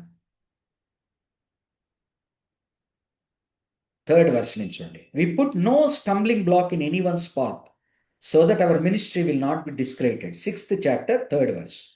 Rather, as servant of God, we commend ourselves in every way, in great endurance, in troubles, hardships, and distresses, in beatings, imprisonments, and riots, in hard work, sleepless nights, and hunger, in purity, understanding, patience, and kindness, in the Holy Spirit, and in sincere love, in truthful speech, and in the power of God, with weapons of righteousness in the right hand and in the left, through glory and dishonor, bad report and good report, denying yet regarded as impostors, known yet regarded as unknown, dying and yet we live on, beaten and yet not killed, sorrowful yet always rejoicing, poor yet making many rich, having nothing and yet possessing everything. Next ఏమంటున్నాడో చూడండి. మేము చేసేటువంటి పరిచర్య ఇలాంటిదైతే, we have spoken freely to you, Corinthians, and opened wide our hearts to you. We are not withholding our affection from you, but you are withholding yours from us. As a fair exchange, I speak as to my children, open wide your hearts also. Some gap ఏర్పడింది. అపోస్తలుడైన పౌలుకి కొరింథీ చర్చికి gap ఏర్పడింది. ఆ gap ఎవరి వలన కలుగుతూ ఉన్నదంటే, వాళ్ళు ఈయన చేసిన పరిచర్యను గుర్తుపట్టకపోవడం వలన, ఈయన చేసిన పరిచర్య ఎంత అమూల్యమైనదో గుర్తుపట్టకపోవడం వలన వారు గ్రేట్ఫుల్గా లేరు. పైపెచ్చు వేరే బోధకులు వచ్చి they have casted aspersions on Paul. రకరకాలుగా అతను పౌల్ని, అతను ప్రభువుని చూసిన వాడు కాడు, తర్వాత అతను మాట్లాడే మాటలంతా హంబగ్గు, లేకపోతే అతను వాళ్ళలాగా వీళ్ళలాగా బలంగా మాట్లాడలేడు, ఎంతసేపటికి లెటర్లో హాట్ హుట్ హుట్ హాట్ అంటాడే కానీ ఏం సంబంధం లేదు. ఇట్లా ఆయన్ని రకరకాలుగా అవమానిస్తున్నారు, దూషిస్తున్నారు, అవహేళన చేస్తూ ఉన్నారు. చేస్తూ ఉన్న వారితో గ్యాప్ ఏర్పడిపోయింది. ఎవరైనా నిన్ను తరచూ నీ వెనక మాట్లాడుతూ ఉన్నారనుకో, లేకపోతే వారు ఒకనాడు ఉన్న స్నేహం తగ్గిపోయిందనుకో, నీకు ఎంత బాధ కలుగుతుందో ఆ బాధే ఆయనకు కలిగి, మీ మీద నా మనసులో ఎటువంటి ఇది లేదయా గ్యాప్, మీరు మరి ఎందుకో పెట్టుకున్నారు, నేనైతే నా హార్ట్ ఓపెన్ చేసి ఉన్నాను, మీరు కూడా అలాగే పాత ప్రేమలు మన మధ్యన ఏవైతే ఉన్నాయో, నమ్మకం ఏదైతే ఉండిందో, ఏ గౌరవం అయితే ఉండిందో తిరిగి అది ఒకరికొకరము ఇచ్చుకున్నాం అన్నాడు. కాబట్టి Paul is bearing his heart.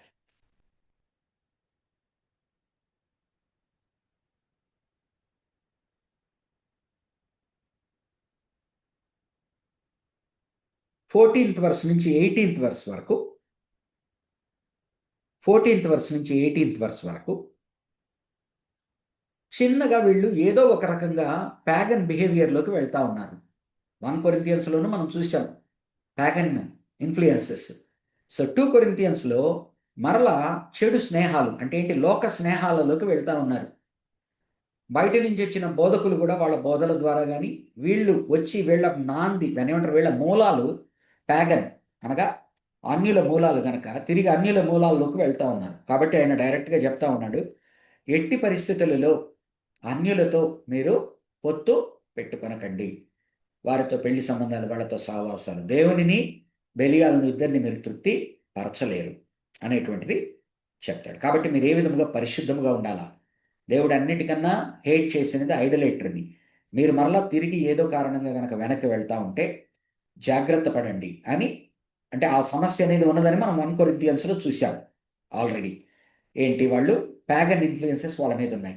So ఇక్కడ ఆ ప్యాగన్ ఇన్ఫ్లుయెన్సెస్ మనల్ని ఎక్కడి వరకు తీసుకెళ్తాయంటే దేవుడి నుంచి దూరం చేస్తాయి. కాబట్టి జాగ్రత్త. Do not be yoked together, 6th chapter 14th verse. Do not be yoked together with unbelievers. For what do righteousness and wickedness have in common? Or what fellowship can light have with darkness? What harmony is there between Christ and Belial? What does a believer have in common with an unbeliever? What agreement is there between the temple of God and idols? For we are the temple of the living God. As God has said, I will live with them and walk among them, and I will be their God, and they will be my people. Therefore, come out from them and be separate. Touch no unclean thing, and I will receive you. I will be a father to you, and you will be my sons and daughters, says the Lord Almighty. Since we have, 7th chapter, 1st verse. Since we have these promises, dear friends, let us purify ourselves from everything that contaminates body and spirit, perfecting holiness out of reverence for. కాబట్టి మన మధ్యన అగాధం ఏర్పడతా ఉంది, మనం దాన్ని bridge చేసుకుందాం. మీకు దేవునికి మధ్యన అగాధం ఏర్పడతా ఉంది మీరు చేసే పనుల వలన, దాన్ని మీరు బ్రిడ్జ్ చేసుకోండి. మనకు అగాధం ఏర్పడడానికి గల కారణం ఏంటంటే మీరు దేవుడి నుంచి దూరం అవుతా ఉన్నారు. పాత పద్ధతులకు మీరు వెళ్తా ఉన్నారు కనుక నా ప్రేమ కానీ నా బోధ కానీ మీరు మర్చిపోతున్నారు. దానికి తోడు మీరు నెక్స్ట్ చాప్టర్స్లో చూస్తాం, వారు వీరు బోధకులు ఇచ్చి రకరకాల బోధలు చేయడమే కాక నా మీద అవి ఇవి పితూరీలు సాడీలు చెప్పడం వలన మీరు వారిని ప్రేమించడము నన్ను ప్రేమించడం తగ్గించాలి. సో దేవునికి దగ్గరగా అండి, నాకు దగ్గరగా అనేటువంటి ప్రతిపాదన పెడతారు. చూడండి 2nd verse. Make room for us in your hearts. We have wronged no one. We have corrupted no one. We have exploited no one. I do not say this to condemn you. I have said before that you have such a place in our hearts that we would live or die with you. I have great confidence in you. I take great pride in you. I am greatly encouraged in all our troubles. My joy knows no bounds. అర్థిస్తా ఉన్నాడు, నన్ను ప్రేమించండి అయ్యా, మరలా కలిసి ఉందాం రాండి అయ్యా, మరలా మన పాత ప్రేమను పునరావృతం చేస్తాం రాండి అయ్యా అని హృదయం అడుక్కుంటున్నాడు. ఆల్మోస్ట్ ఏం జరిగింది మన మధ్యన, ఎందుకు ఈ అగాధం ఏర్పడింది, ఏంటి పరిస్థితి, నా వరకు నేను ఫుల్గా నా చేతులు చేస్తున్నాను, మీరు కూడా మరలా తిరిగి రీకన్సైల్ అంటాడు. సో గాడ్స్ రీకన్సిలియేషన్ చెప్పాడు, ఆ రీకన్సిలియేషన్ మీరు పొందుకొని ఉన్నారు. ఇప్పుడు మనం ఒకరితో ఒకరు రీకన్సైల్ కావాల్సినది, రీకన్సైల్ కావట్లేదు. దీనివల్ల నాకు చాలా బాధ కలుగుతా ఉంది.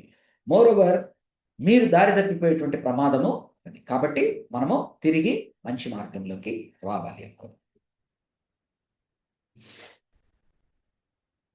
2nd verse నుంచి 7th చాప్టర్ అంతా కూడా చాలా ఇంపార్టెంట్ చాప్టర్ అని నా అభిప్రాయం. 7th చాప్టర్లో ఏం చేస్తున్నాడంటే ఆయన హృదయాన్ని బయటపెట్టి తీతు రావాలి అని ఆశిస్తా ఉన్నాడు. తీతు రాలేదని మనం 2వ అధ్యాయంలో చూసాం. అతని మనసులో లేదు, కలవరం చెందాడు, అలజడి చెందున్నాడు. ఇక్కడ ఏం జరుగుతూ ఉందంటే తీతు వెనక్కి వచ్చాడు. అంటే ఈ లెటరు బ్రేక్స్ ఉన్నాయి. అంటే ఫస్ట్ ఆయన రాసిన దానికి దీనికి 2 లెటర్లు కలిసిందని కొంతమంది అంటారు, వాట్ ఎవర్ ఇట్ ఈస్. ఆ లెటర్లో 2nd లెటర్లో ఏమో తీతు రాలేదు, ఈయన డెస్పైర్లో ఉన్నాడు. 7వ అధ్యాయంలో తీతు వచ్చాడు, ఈయన మనసు శాంతించింది. చూడండి 5th verse. For when we came into Macedonia, this body of ours had no rest, but we were harassed at every turn. Conflicts on the outside, fears within. But God who comforts the downcast. అక్కడ గుర్తు చేశాడు కదండి, 1st చాప్టర్లో God Hess comforter పరిచయం చేశాడు, ఆదరించే దేవుడు. But God who comforts the downcast comforted us by the coming of Titus. దేవుడు ఎలా కంఫర్ట్ చేస్తాడండి? ఒక మంచి రాయబారి దగ్గర ఒక చల్లటి కబురు వేస్తాడు. దేవుడు మనకు ఎలా బలాన్ని చేకూరుస్తాడు? మనకు ఏ టైంలో మనము డెస్పైర్లో డిప్రెషన్లో ఉంటామో మనల్ని ఓదార్చేదానికి, మనల్ని బలపరిచేదానికి ఒక మంచి క్రైస్తవుని మన జీవితంలోకి పంపిస్తాడు, మంచి కబురు మన దగ్గరికి పంపిస్తాడు. So and not only by his coming but also by the comfort you had given him. So ఈయన బాధ ఏంటంటే సంహో కొరింథీలకి ఈయనకి అగాధం ఏర్పడిపోయింది. అని తనకలాడుతూ ఉన్నాడు. వచ్చి మళ్ళా ఆ లవ్ రిస్టోర్ అయింది, వాళ్ళు నిన్ను ప్రేమిస్తున్నారయ్యా, నేను గౌరవిస్తున్నారయ్యా, వాళ్ళకి ఇంకా వాళ్ళ హృదయాల్లో నీకు స్థానం ఉందయ్యా అని చెప్పాలనే మాటని విన్నాను ఆశపడతా ఉన్నాడు. అరే కోల్పోయాను వాళ్ళని అనే స్థితిలో ఉన్నాడు. సో వారు తీతును ప్రేమించి తీతు ద్వారా పంపిన కబురు ఏంటంటే వారు ఇంకా పౌలు మీద అదే స్థానం ఉన్నదని గ్రహించినప్పుడు ఆయన ఆనందిస్తున్నాడు. And not only but is coming but also by the comfort you have given him. 7వ వచనం అండి, 7:7.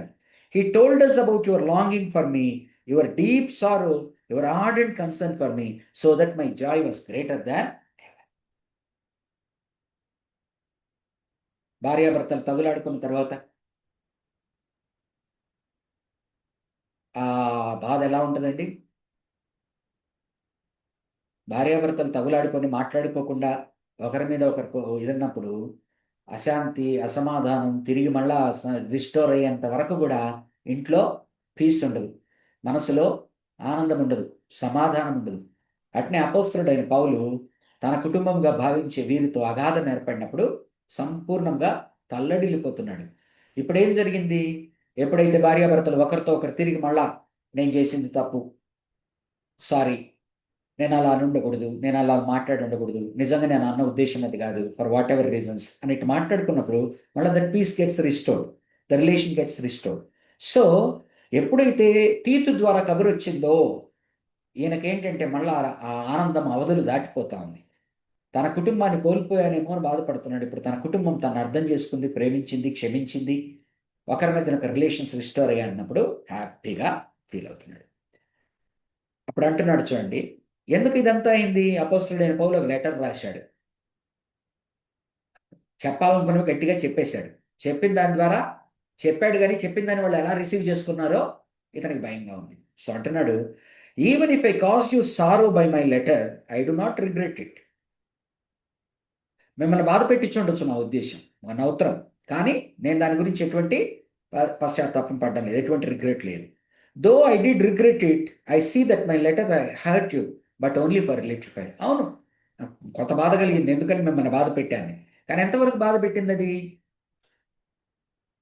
మిమ్మల్ని సరైన మార్గంలో పెట్టడానికి కొంత మీకు బాధ కలిగింది, కానీ ఆ బాధల నుంచి మీరు ఆలోచించారు, మీరు తప్పు తెలుసుకున్నారు, వెనక్కి వచ్చారు. I see that my letter had hurt you, but only for a little while, yet now I am happy, not because you were made sorry, but because your sorrow led you to repentance. For you became sorrowful as God intended, and so were not harmed in any way by us. Godly sorrow brings repentance that leads to salvation and leaves no regret, but worldly sorrow brings death. అద్భుతమైన మాట.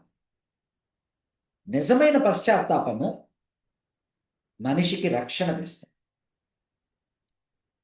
దీంట్లో నేను బోధించేటువంటి ఆలోచన విధానం ఏంటంటే, repentance అని ఇక్కడ ఏం చేస్తాడంటే 2 వర్డ్స్ వాడతాడు. రిపెంటెన్స్ అనే వర్డ్ ఒకటి, రిగ్రెట్కి ఒక వర్డ్ ఉన్నది. ఓకే, రిపెంటెన్స్ అనే వర్డు మెటానోయా, రిగ్రెట్ అనే వర్డు మెటామెలోమాయ్. రిగ్రెట్ అంటే ఏంటంటే, బా నేను ఒక పని చేశాను, నాకు దానివల్ల కొన్ని పర్యవసనాలు ఎదురయ్యాయి, ఆ పని చేయకపోతే ఈ పర్యవసనాలు వచ్చి ఉండేవి కాదు అని ఆలోచించడం. అంతేగాని ఆ పని నేను చేయడము తప్పు అనడం కన్నా, ఆ పని చేసినందువలన వచ్చిన రిపర్కషన్స్ని బట్టి ఆ పని చేయకుండా ఉండాలి అనుకోవడం రిగ్రెట్. అర్థమవుతోందా? రిపెంటెన్స్ ఏంటంటే, నేను ఆ పని చేసి ఉండకూడదు, నేను చేసిన పని తప్పు, దానివల్ల ఈ పర్యవసనాలు వచ్చాయి, కాబట్టి నేను చేసిన తప్పును సరిదిద్దుకోవాలి, అది రిపెంటెన్స్. రిగ్రెట్ ఏంటంటే, బా ఇలా చేశాను కనుక ఇది ఇలా అయింది, అలా చేయకుండా ఉంటే బాగుండేది, అంతేగాని నేను చేసింది తప్పు. సో గ్రీక్లో ఈ డిఫరెన్స్ చూపిస్తాడు. చిన్న ఒక స్టెప్ ముందరికి తీసుకెళ్తాను. అపోస్తలుడైన పేతురు ప్రభువు దగ్గరికి వెనక్కి వచ్చినప్పుడు ఆయన గురించి మాట్లాడే మాటలు ఏంటంటే మెటోనియా వర్డ్స్ వాడతాడు. యూదా ఇస్కరియోతు పేతురు కన్నా బాధపడతాడు కదండి. ఇద్దరిలో ఎవరు ఎక్కువ బాధపడ్డారంటే యూదా ఇస్కరియోతు ఇంకా బాధపడతాడు. ఒక నీతిమంతుడిని నేను అప్పచెప్పాను, కానీ అతనికి ఏం మాట వాడతాడంటే, మీకు కావాలంటే సెర్చ్ అండి, మెటామెలోమాయ్ వాడతాడు. అనగా రిగ్రెట్ సెమాంటిక్స్లో, లింగ్విస్టిక్ సెమాంటిక్స్లో రిగ్రెట్ అనే వర్డ్ వాడతాడు. కానీ దీంట్లో మనకు ఇంగ్లీష్ వెర్షన్స్లో, తెలుగు వెర్షన్స్లో ఏదో రావచ్చు, రిపెంటెడ్ కానీ గ్రీక్లో డిఫరెన్స్ చూపిస్తాడు. సో ఈ మెటానోయాకి మెటాలోమాయ్కి డిఫరెన్స్ రిపెంటెన్స్, రిగ్రెట్. అందుకని ఏమంటున్నాడు, మరొకసారి చూద్దాము. See 11th verse, 7:11. See what this godly sorrow has produced in you. Sorry, 9th verse, 10th verse. Godly sorrow brings repentance that leads to salvation. నేను దేవుని ఎడలో తప్పు చేశాను, నేను ఎదుటి మనిషి ఎడలో తప్పు చేశాను, అలా చేయకూడదు, నేను వెళ్ళి దాన్ని సరి చేసుకోవాలి. Godly sorrow brings repentance that leads to salvation and leaves no regret. But worldly sorrow brings death. ఏమండి, బాధపడేవాళ్ళు లేరా? అన్యుల్లో ఎంతో మంది బాధపడతారు. కానీ అందరూ దేవుని వైపు తిరుగుతారా? అందరూ వాళ్ళ ప్రవర్తనలు మార్చుకుంటారా? కదా. కాబట్టి ఇక్కడ రిపెంటెన్స్ అనే వర్డ్ మీద అద్భుతమైన మెసేజ్ ఇస్తున్నాడు. Godly repentance, godly sorrow brings repentance that leads to salvation and leaves no regret, but worldly sorrow brings death.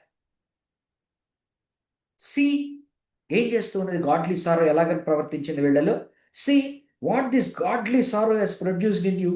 What earnestness, what eagerness to clear your selves. మిమ్మల్ని మీరు no I have to clear from, అంటే నా మీద ఏదైతే నా వల్ల పౌలు ఇంత బాధపడతాడా, అరే నేను ఇలా ప్రవర్తించినందువల్ల పౌలు అంత కలవరపడ్డాడా? నో దీన్ని సెటరేట్ చేయాలి. What eagerness to clear your selves, what indignation, what alarm, what longing, what concern, what readiness to see justice done. At every point you have proved yourself to be innocent in this matter. So, even though I wrote to you, it was not on account of the one who did the wrong or of the injured party. ఇదంతా జరిగింది ఏంటంటే, ఒక case ఉన్నది. ఆ case ఏంటి అని మనకు వివరాలు పూర్తి తెలియకపోయినా మనం కొంత ఊహించగలం. ఆ కేసు విషయంలో అపోస్తలుడైన పౌలు వాడి మీద ఒక రకంగా యాక్షన్ తీసుకోమన్నాడు. వీళ్ళు తాత్సారం చేశారు, తీసుకోలేరు. సో అపోస్తలుడైన పౌలు ఈస్ ఫీలింగ్ దట్ దేవునిలో ఉన్నవారు ఈ విధంగా తీసుకోవాలా, కానీ వీళ్ళు తీసుకోలేదు. తీసుకోకపోగా వాడిని సపోర్ట్ చేస్తున్నారంటే అర్థం ఏంటి? నాకు వ్యతిరేకంగా వెళ్తున్నారు. నాకు వ్యతిరేకంగా వెళ్ళడం అంటే ఏంటి? దేవుని ఆత్మ ద్వారా నేను చెప్తున్న దాన్ని వీరు వినడం లేదు. కాబట్టి ఆఘాతం ఏర్పడింది. ఇప్పుడు ఎప్పుడైతే వాళ్ళు ఆ డెసిషన్లో వాళ్ళు పౌలు లైన్లోకి వచ్చారో, తాము చేసింది కరెక్ట్ కాదు, నిజమే పౌలు చెప్పింది కరెక్ట్, పౌలు చెప్పిన మార్గమే కరెక్ట్ అని వచ్చారో, ఆ ఇది ఏర్పడింది మళ్ళీ.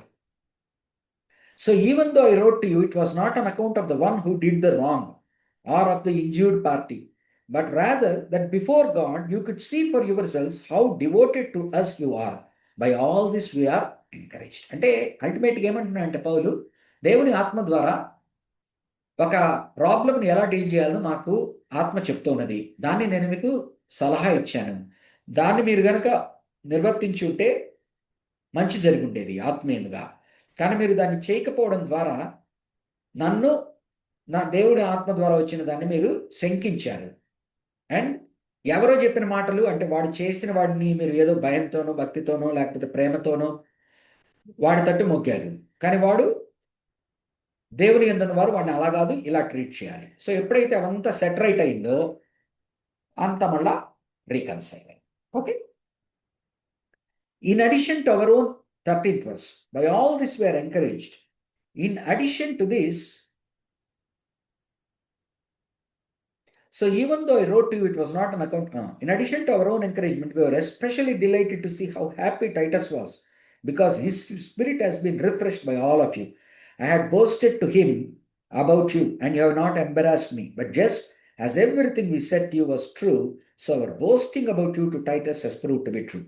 And his affection for you is all the greater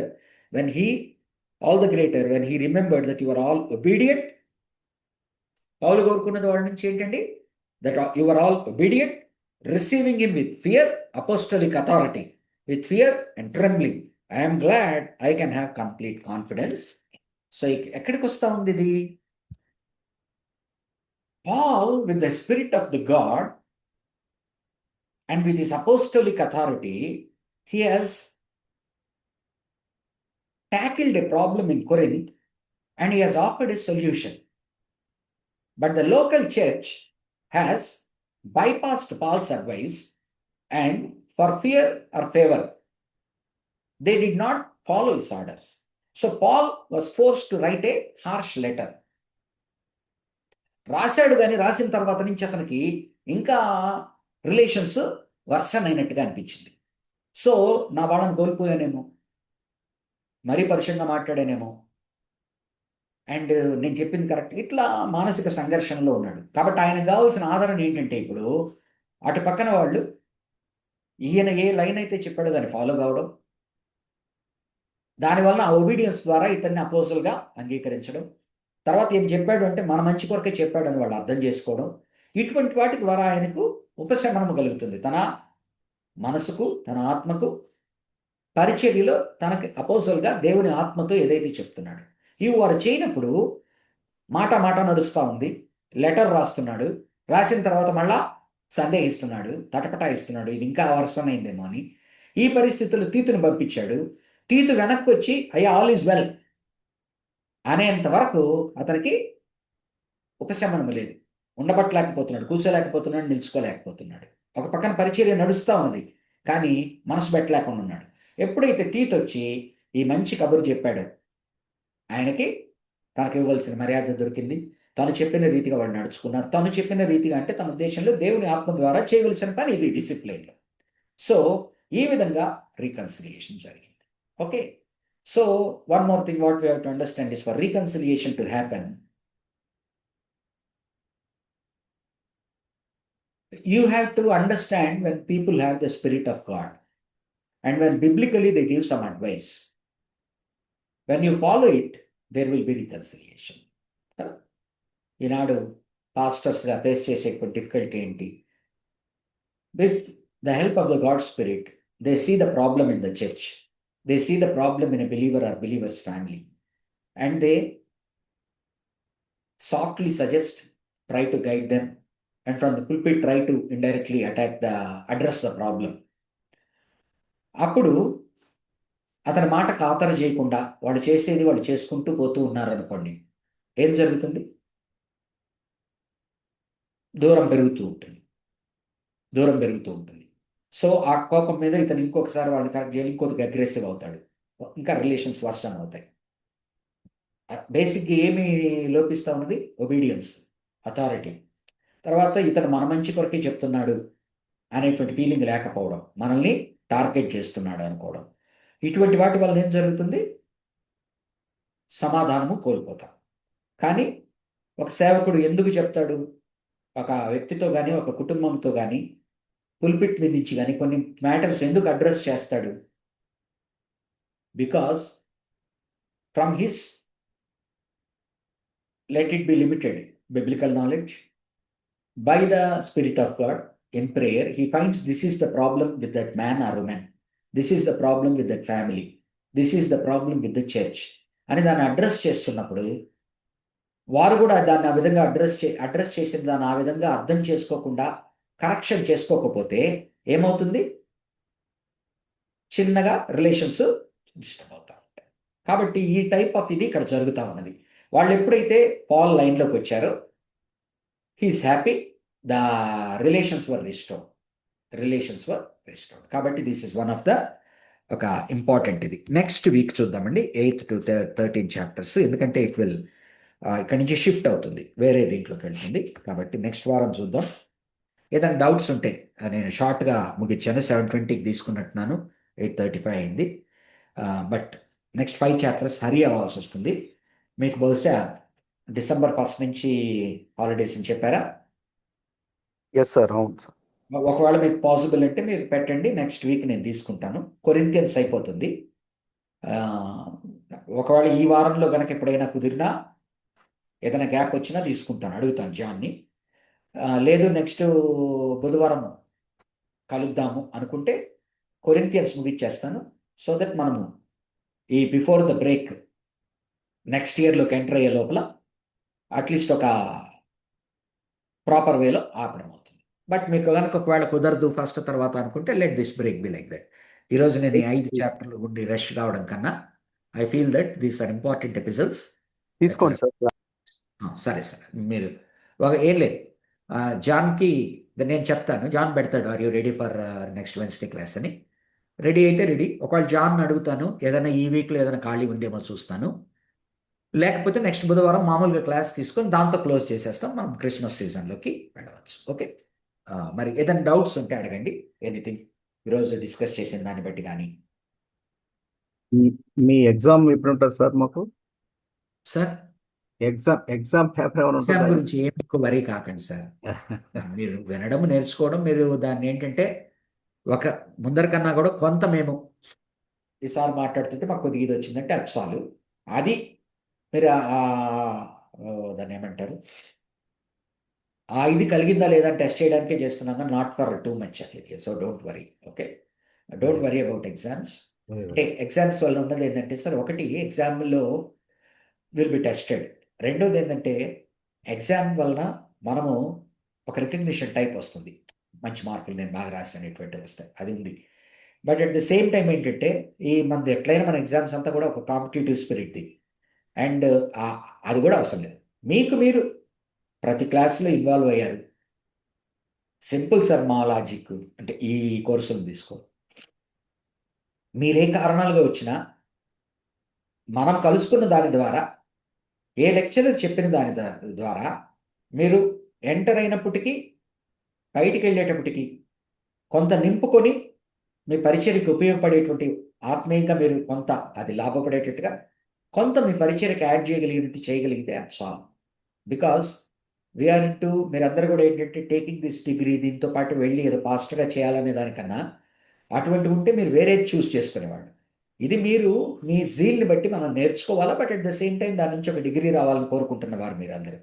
అదే ఇప్పుడు ప్రాపర్ బైబిల్ కాలేజెస్లోకి వెళ్ళేవాళ్ళు ఆ థియలాజికల్ డిగ్రీని బేస్ చేసుకొని వాళ్ళు టీచింగ్ ఫీల్డ్లో కానీ వాళ్ళు పాస్టర్స్గా కానీ వెళ్ళడానికి ఉద్దేశంతో వెళ్తారు. ఓకే, కాబట్టి వాళ్ళని చేసేటువంటి వాళ్ళని పెట్టే టెస్ట్ ఎందుకంటే వాళ్ళకి రిగరస్గా కొన్ని స్టాండర్డ్స్ పెట్టి వాళ్ళకి మీది కూడా as worthy degree as that. But మీ ultimate goal not to go as pastors or Bible కదా, not to go as pastors or Bible teachers, seminary teachers, because all of you want to know more about Bible. కొద్దిగా మీరు డెప్త్లోకి వెళ్ళాలి. అది serve అవుతూ ఉంది అంటే పర్వాలేదు. అది మీకు ఎప్పుడు కనుక సర్వ్ కాలేదనుకున్నా కూడా మీరు ఏదో ఒక రకంగా కామెంట్స్లో పాస్ చేయొచ్చు. అంటే ఇది తెలుసుకోవాలనుంది, దీంట్లో లోతుగా చెప్తే బాగుండు, ఇది మాకు ఎక్స్ప్లెయిన్ చేస్తే బాగుండు అని మీరు ఫీడ్బ్యాక్ ఇచ్చారనుకోండి, ఐ కెన్ డూ. బట్ నా main objective, when your ultimate goal is not to become either a appoint as a pastor in the church or to become a seminary teacher, వాళ్ళకి ఆ టెస్ట్లు కానీ అది కానీ ఒక టైప్ ఆఫ్ స్టాండర్డ్ సెట్ చేయాలి. మీ విషయంలో మీరు వచ్చింది ఆధ్యాత్మికంగా ముందున్న స్థితి కన్నా ఇంకా ఎక్కువ నేర్చుకోవడానికి, మీలో ఆసక్తి జనింపజేయడానికి, ఆసక్తి జనింపజేసి మీరే ఇంకా ఎక్కువ డెల్వ్ చేసేటట్టు కొన్ని టూల్స్ మీకు మీరే కొన్ని కామెంటరీలు పట్టుకోవడం డౌట్, అది నా ఆబ్జెక్టివ్. బట్ ఒక డిగ్రీ అనేది ఇది ఉన్నది కనుక దాన్ని సాటిస్ఫై చేయడానికి నామ్స్ కొన్ని పరీక్షలు పెడతాం, కానీ that is not a main thing. John గారు కూడా మీకు చాలాసార్లు చెప్పుంటారు ఈ మాట. Our goal is not to fail anybody, our goal is not to test and see that who is best. మనము బెస్టా కాదా పొందామా లేదా, that's all. Because we are all, మనం ఇక్కడ గమనించిన వాళ్ళందరూ కూడా వీఆర్ పాస్ట్, ఎక్కువ మంది పాస్ట్ 50. అండ్ మన గోల్స్ ఏంటంటే వేరే వేరే ప్రొఫెషన్స్లో ఉన్నాం, ప్రభువుని గురించి ఇంకా ఎక్కువ తెలుసుకోవాలి. ఎవరైతే పాస్టర్లుగా వెళ్ళాలి, టీచర్లుగా వెళ్ళాలనుకుంటున్నారో ఇదే కోర్సును ఉపయోగించుకొని మీరు అవి కూడా కావచ్చు.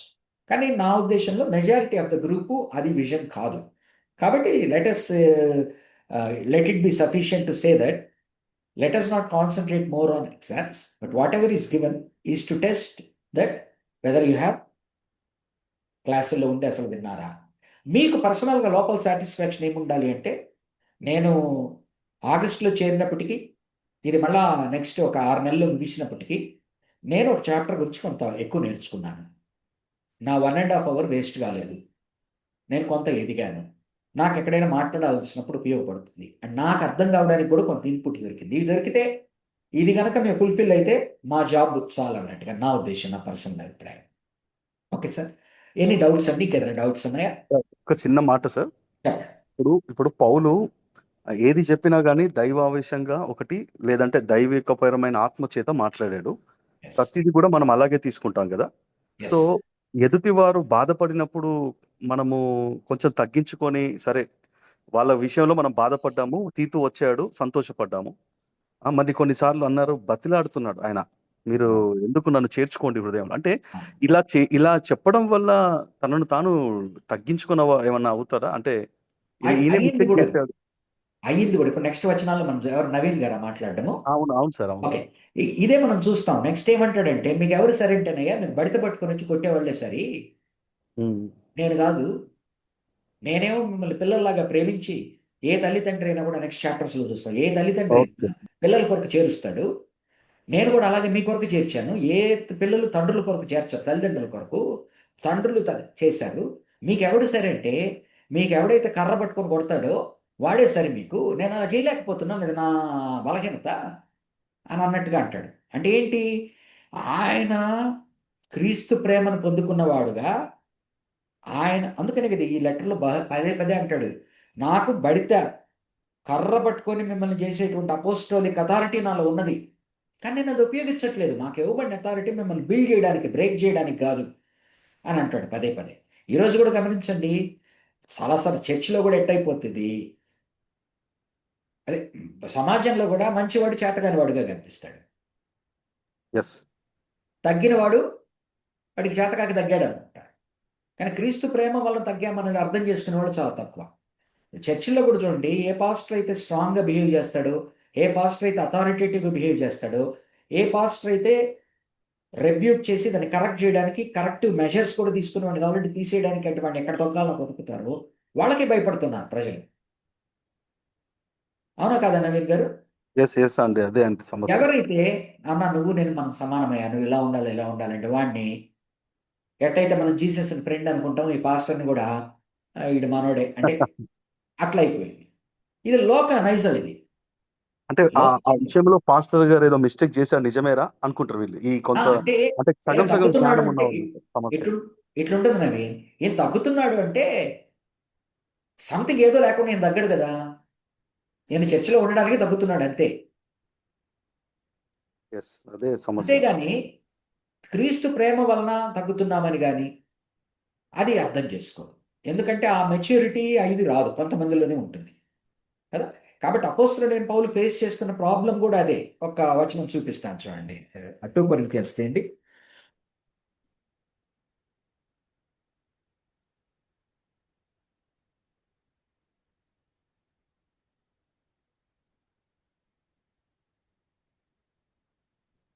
Two Corinthians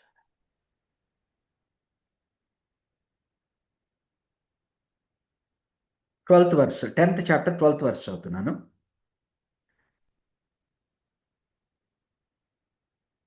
We do not dare to classify or compare ourselves, 10th chapter 12th verse, 2 Corinthians.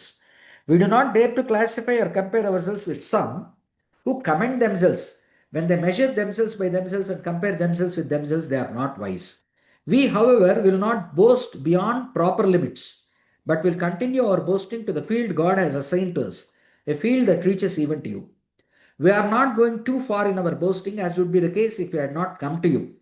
For we did not get as far as you with the gospel of Christ. Neither do we go beyond our limits by boasting of work done by others. Our hope is that as your faith continues to grow, our area of activity among you will greatly expand, so that we can preach the gospel in the regions beyond you. For we do not want to boast about work already done in another man's territory, but let him who boasts boast in the Lord. For it is not the one who commends himself who is approved, but the one whom the Lord commends. Next.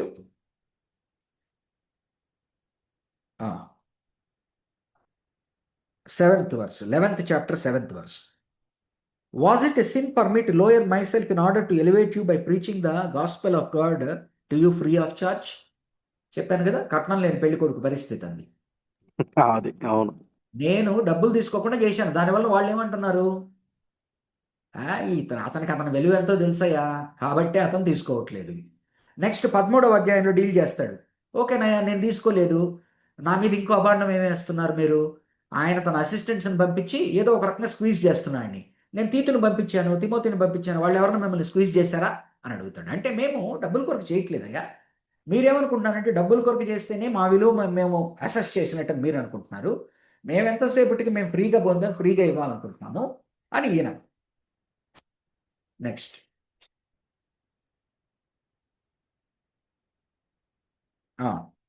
11th chapter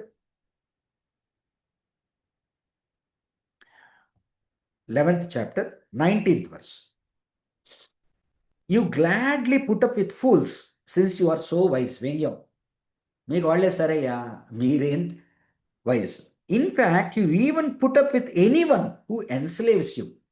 ఎవరైతే మిమ్మల్ని బానిసత్వంలో అంటే వంగదీసి మిమ్మల్ని లోబరుచుకుంటారు, or exploits you, or takes advantage of you, or pushes himself forward, or slaps you in the face.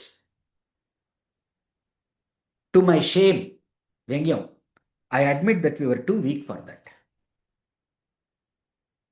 So అపోస్తలుడైన పౌలు మంచితనాన్ని ప్రభు ద్వారా, అతను ఎటువంటి ఫెరోషియస్ మ్యాన్, అతను ఒకనాడు పగబట్టాడంటే తాచుపాంప్రగే. ఒకనాడు అతను వేసేయాలనుకున్నాడు క్రైస్తవుల్ని, ఊరూరు ఎతుకుతున్నాడు లెటర్లు తీసుకెళ్ళి. ఆ సౌలు మారిపోయాడు పౌలుగా. వీళ్ళు ఆ సౌల్ని చూడలే, వీళ్ళకి ఆ సౌలు తెలీదు. ఆయన క్రీస్తునందు మారి ఈ విధంగా ఉంటే అతని మంచితనము, అతని ప్రేమ, అతని తగ్గింపు వీళ్ళకి చేతగాంతనంగా కనిపిస్తాం. కాబట్టి ఏమంటున్నాడు, మీకు ఎవరు సరంటే అయ్యా, ఎవడైతే మిమ్మల్ని కర్ర పట్టుకొని నడిపిస్తారో, కొడతారో మొహం మీద, వాళ్ళని వాళ్ళు అనేవాళ్ళనే మీరు వింటారు, అమ్మ నాన్న బుజ్జి అనేవాళ్ళని మీరు వినరు అంటారు. కాబట్టి నవీన్ గారు, ఇది ఇట్స్ పెరీనియల్ ప్రాబ్లం. అవును, అవునండి. ఇది మీరు పాస్టర్ కనుక మీరు పాస్టర్ ఫేస్ చేసాము ఏమండి, ఇలాంటివే ఫేస్ చేస్తున్నాం సార్ ప్రజెంట్. ఇది వాక్య జ్ఞానం తెలిసిన వాళ్ళు ఖచ్చితంగా ఓకే పాపం పాస్టర్ గారు రిపెంట్ అయ్యారు అనుకుంటారు, ఏదో విషయం చెప్పింది. కానీ వీళ్ళు అనుకుంటారు ఇది భయపడ్డాడు పాస్టర్ గారు, అందుకే సింపుల్ అండి. పాస్టర్కు ఉన్న ప్రాబ్లము, మనం తగ్గినప్పుడు ప్రతిసారి కూడా ఆయన ఇక్కడ ఇంకా ఆయన ఇక్కడ స్థిరపడడానికి, ఎక్కువ కాలం ఉండడానికి తగ్గుతున్నాడు అంటే మన వలన ఆయన లబ్ధి పొందుతున్నాడు. అంటే మెయిన్ లైన్ చర్చెస్లో ఉన్న ప్రాబ్లం అంతా కూడా, పాస్టర్ని ఎప్పుడైతే వాళ్ళు పెయిడ్ సర్వెంట్గా చూస్తారో, వాళ్ళ ఉద్దేశంలో ఏంటంటే మనము ఫ్రీగా సర్వ్ చేస్తున్నాం ఎగ్జిక్యూటివ్గా, పాస్టర్ డబ్బులు తీసుకొని సర్వ్ చేస్తూ ఉన్నాడు. కాబట్టి పాస్టరు బెనిఫిట్స్ అన్ని పొందుతూ ఉన్నాడు. కాబట్టి ఆ బెనిఫిట్స్ కోల్పోకుండా ఉండడానికి, అతను ఎక్కువ కాలం ఇక్కడ ఉండడానికి చేయడానికి అతను రకరకాలుగా విన్యాసాలు చేస్తున్నాడు. అంతేగాని ఇంకోటి కాదు. ఎక్కువగా మాట్లాడితే ఏమో మనం పెట్టుకున్న పాస్టర్, మనం డబ్బులు ఇచ్చే పాస్టర్ మనల్ని తిడతాడా, పంపించేద్దాం. మనం పెట్టుకున్న పాస్టర్, మనం డబ్బులు ఇచ్చే పాస్టర్ మనకే అగెన్స్ట్గా మాట్లాడతాడా, అతన్ని 2 ఏళ్ళే ఉంచాలి, 3 ఏళ్ళే ఉంచాలి, పంపించేయాలి. ఓకే, మనం సర్దుకుంటూ పోతా ఉంటే ఏంటి, దేవుడికి విరోధంగా ఉండి సర్దుకుంటూ ఉండాలి. అంటే ఒకటి తప్పు చేసినా కూడా వాడిని ఖండిస్తే మనకు సమస్య వస్తుంది కనుక వాడిని చూసి చూడనట్టు పోవడం, వాడితో సర్దుకుంటూ పోవడం కదా. ఈ కాన్స్టెంట్ ఫ్రిక్షన్ మనకుంటుంది, ఈ కాన్స్టెంట్ స్ట్రగుల్ మనకుంటుంది మెంటల్గా. But this is inevitable in pastors. ఇది అందుకని ఈ మధ్యన ఏమవుతా ఉన్నదండి నవీన్ గారు, ఎందుకని ఇండిపెండెంట్ చర్చెస్ పెట్టుకుంటున్నారు బయటికి వెళ్ళి? ఎందుకు పెట్టుకుంటున్నారు? ఈ సమస్యలు తట్టుకోలేక. ఒక 4 విశ్వాసులైనా నమ్మకంగా వచ్చేవాళ్ళు ఉండి, ఆ 4 ద్వారా ఏదైనా ఒకరికి తన జీవితం గడిచేటట్టుంటే మనం 4తో నడుపుకుందాం అనే స్టేజ్కి వచ్చేసారు కదా. ఎందుకని? నువ్వు when you are working under someone, ఆ వర్కింగ్ అప్పుడు ఒక రిలేషన్లో ఉండాలి, ప్రాపర్ రిలేషన్. ఆ రిలేషన్లో వాళ్ళని చూసే దృష్టి, నువ్వు అర్థం చేసుకునే దృష్టి వేరైనప్పుడు మన ఇది ఆటోమేటిక్గా వాళ్ళు అప్పర్ హ్యాండ్లో ఉన్నట్టు, గివింగ్ హ్యాండ్లో ఉన్నట్టు, మన వల్ల ఇతను బతుకుతున్నాడు అనే ఫీలింగ్ వచ్చినప్పుడు నువ్వు వారిని సరిదిద్దిన ప్రతిసారి మా డబ్బు తింటూ నువ్వు మమ్మల్ని అంటావా టైప్. అర్థమైంది కదా? ఉమ్, ఉమ్. నువ్వు మమ్మల్ని అంటావా, అది పెరిగిపోతూ పెరిగిపోతూ వచ్చే కొద్ది. ఎందుకని ఎక్కువ, ఇప్పుడు ఈరోజు గమనించండి, బయటికి వెళ్ళి పరిచర్యలు పెట్టిన వాళ్ళందరూ ఎవరో చెప్పండి? బ్యాప్టిస్ట్ పాస్టర్స్ ఎక్కువగా ఎస్. లూథరన్స్ బయట పోయి మినిస్ట్రీలు పెట్టరే. రారు, రారు, సిఎస్ఏ రారు. సిఎస్ఐ బయటికి పోయి మినిస్ట్రీలు పెట్టరే. ఎందుకని? పాస్టర్కి అక్కడ ప్రొటెక్షన్ ఉంది. వాళ్ళ ఉంది. మాస్టర్కి పైన నుంచి, పైన ఉండే అతను బిషప్, అతను పాస్టరే. కాబట్టి they pastors they ten towards power కూడా వాళ్ళ చేతుల్లో పెట్టుకున్నారు. బ్యాప్టిస్ట్ చర్చిల్లో ఏంటి? The power is not in the hands of the pastor. So ఎంతసేపటికి నువ్వు పుల్పిట్ మీద చెప్పుకొని దిగేసాయి అంతే. నువ్వు ఏది మాట్లాడినా కూడా, నువ్వు ఏం వాగుతావో ఏం వదులుతావో పైనుంచి వదులుకో.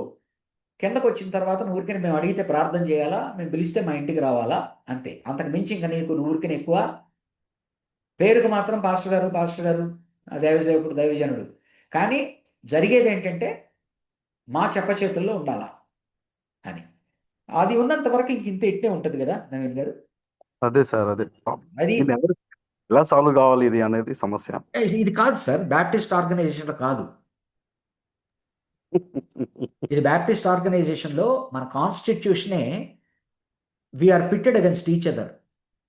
ఉమ్, ఇప్పుడు లూథరన్ అంటే, అపార్ట్ ఫ్రమ్ ద డిస్కషను, ఇప్పుడు లూథరన్ చర్చెస్లో the pastor and the treasurer will have check power. Um, you know very that? అవును సార్, తెలుసు, సిఎస్ఐ ఫ్రెండ్స్ ఉన్నారు. అండ్ ఈ మెథడిస్ట్ చర్చెస్ కానీ సిఎస్ఐ చర్చెస్లో కానీ వాళ్ళ ఉమ్, పక్కన ఎల్డర్స్ ఒక పక్కన కలుపుకుంటూనే పాస్టర్ అవును. Will be in the helm. So um, ఏదన్నా ప్రాబ్లం వచ్చి ఎగ్జిక్యూటివ్ కానీ విశ్వాసులు కానీ వేరే రకంగా ప్రవర్తిస్తే పాస్టర్స్ అప్పర్ హ్యాండ్లోకి వచ్చేటువంటి కాన్స్టిట్యూషన్ వాళ్ళు డిజైన్ చేసుకున్నారు. ఓకే. మన మన కాన్స్టిట్యూషన్ ఏ విధంగా డిజైన్ చేసుకున్నామంటే, అంటే this one of the models కదా, డినామినేషన్స్ అన్ని ట్రై చేసినవి కదా, అంటే ట్రయల్స్ కదా ఇవి.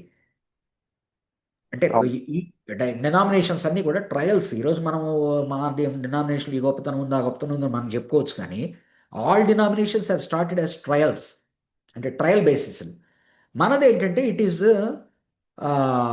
డబ్బు ఒకరి చేతుల్లో, సేవ ఒకరి చేతుల్లో. ఓకే. అవును. ఇద్దరు కలిసికట్టుగా చేసుకోవాలనుకున్నారు. ఏ మంచి ఉద్దేశాలతో అన్నా పెట్టుండొచ్చు. కానీ మనం గమనించేది ఏంటి? కాన్స్టెంట్‌గా మంచి పెద్దలుండి పాస్టర్‌ని సరి అయిన విధంగా అర్థం చేసుకున్నప్పుడు బ్రహ్మాండంగా ఉంటది. ఎందుకని పాస్టర్‌కి కూడా ఈ డబ్బులు గొడవలు, ఈ ఆర్గనైజేషన్ గొడవలు లేకుండా తన పని తను చేసుకుంటూ హ్యాపీగా ఎళ్తాడు. అంటే he will concentrate more on the ministry. ఎప్పుడు? When the elders are spiritual and the elders are supportive to you and you have a common vision. అది లోపించే కొద్దీ it becomes a power struggle. ఆ పవర్ స్ట్రగుల్‌లో, because our constitutions are written to favour the executive, the అరిటాకు ముల్లు కదా. ఉమ్. విశ్వాసి తప్పు చేసినా, పాస్టర్ తప్పు చేసినా పాస్టరే బయటికెళ్ళిపోవాలి. పాస్టర్‌కి, విశ్వాసికి తగ్గు జరిగితే ఒక జనరల్ బాడీ పర్వాలేదు, రెండో జనరల్ బాడీ పర్వాలేదు, మూడో జనరల్ బాడీలో విశ్వాసులు తట్టే బలం వస్తే పాస్టరే బయటికెళ్ళాలి. అది మన కాన్స్టిట్యూషన్. కాబట్టి I can understand the struggle which you are going through. This is a perennial problem for which there is no solution in Baptist churches except ఒక రకంగా నారాయణగూడ చర్చ్ వారు రన్ చేస్తున్న మోడల్. ఓకే. పాస్టర్స్ హెల్మ్‌లో ఉండి executive control చేస్తున్న model. అప్పుడు pastors కూడా దేవుని యందు సరిగ్గా ఉన్నప్పుడు that is a very good model కదా. అందుకని ఎప్పుడు దైవికంగా ఉన్నవాడు నాయకుడిగా ఉండాలండి. దైవికమైన వాడు నాయకుడిగా ఉండాలి. సో పాస్టర్ హెల్మ్‌లో ఉండడము, నాయకత్వంలో ఉండడం అంటే ఏం జరుగుతా ఉన్నది? దైవికముగా అతను మానవుడే, తప్పు చేస్తాడు. కానీ మిగతా వారికన్నా ఇంకా తను చేసే తప్పు గురించి ఇంకా జాగ్రత్తగా ఆలోచిస్తాడు. తప్పు చేయకుండా ఉండడానికి జాగ్రత్త పడతాడు అనేటువంటి వాడు ఉండాలి. అలాగనే ఎగ్జిక్యూటివ్‌ని కమాండ్ చేసేటువంటి ప్రెసిడెంట్ కానివ్వండి, సెక్రటరీ కానివ్వండి, వారు కూడా ఎలా ఉండాలా? దైవికమైన వారుగా ఉండాలి. ఉన్నప్పుడు బావుంటుంది. Thank you sir, thank you so much. Okay pastor గారు. Because this an open class. ఎవరెవరో వింటుంటారు. ఏదో ఎక్కడ ఏదో ఆలోచిస్తారు. బట్ ఇది ఓపెన్ సీక్రెట్సే కదా ఇవి, మన మోడల్ ఇది, Baptist model. In spite of that నేను ఒకటే మిమ్మల్ని ఎంకరేజ్ చేయాలనుకుంటున్నాను నవీన్ గారు. In spite of that God is supporting us. అంటే దేవుడు మనకు లోటు చేయకుండా ఎప్పటికప్పుడు ఇచ్చేస్తా ఉన్నాడు, ముందుకు తీసుకెళ్తా ఉంటాడు, ఏమీ భయపడిన అవసరం లేదు. కానీ మనం ఎప్పటికైనా కూడా we should be ready to leave at any point of time. Okay. We should depend upon God, we should satisfy God. And పర్మనెంట్గా ఈ రకంగా చెప్తాను, పర్మనెంట్గా రెసిగ్నేషన్ లెటర్ మన జోబులో ఉండాలి, ఓకే. మెంటల్గా. కానీ ఏంటంటే కొంతకాలం చేసిన తర్వాత చర్చితో బంధం ఏర్పడుతుంది. ఇంకోటి మనం ఇందాక మాట్లాడుకున్న పాయింట్స్లో ఇంకోటి ఏంటంటే, ఇప్పుడు సిఎస్ఐ వాళ్ళకి మెథడిస్ట్ వాళ్ళకి పాస్టర్కి till the age of 60-65 years his job అనండి సెక్యూర్. మనకు ఆ సెక్యూరిటీ లేదు కదా. లేదు. ఎస్. ఇప్పుడు నీ ఒక చోట చేస్తావు, చేసి నువ్వు బయటికి పోగానే నీ వెనకనే నీ మీద బ్యాడ్ ప్రచారంతో పంపిస్తారు, సాక్ష్యం చెడి పంపిస్తారు కదా. అవునండి. అవును. సో నువ్వు సాక్ష్యాన్ని కాపాడుకునేటువంటి క్రమంలో సాక్ష్యాన్ని చెడుపుతూనే ఉంటారు. ఇంకో చోట పోయి అప్లై చేసినా కూడా ఏంటంటే, ఇక్కడ ఉన్న బ్యాడ్ ఎలిమెంట్స్ ఏదైతే ఉన్నదో నీకు ఆన్ లెటర్ నీకు ఏదైనా ఇవ్వచ్చు కానీ, but by word of mouth they will talk derogatorily. అవును. This is our problems, we can't escape from this.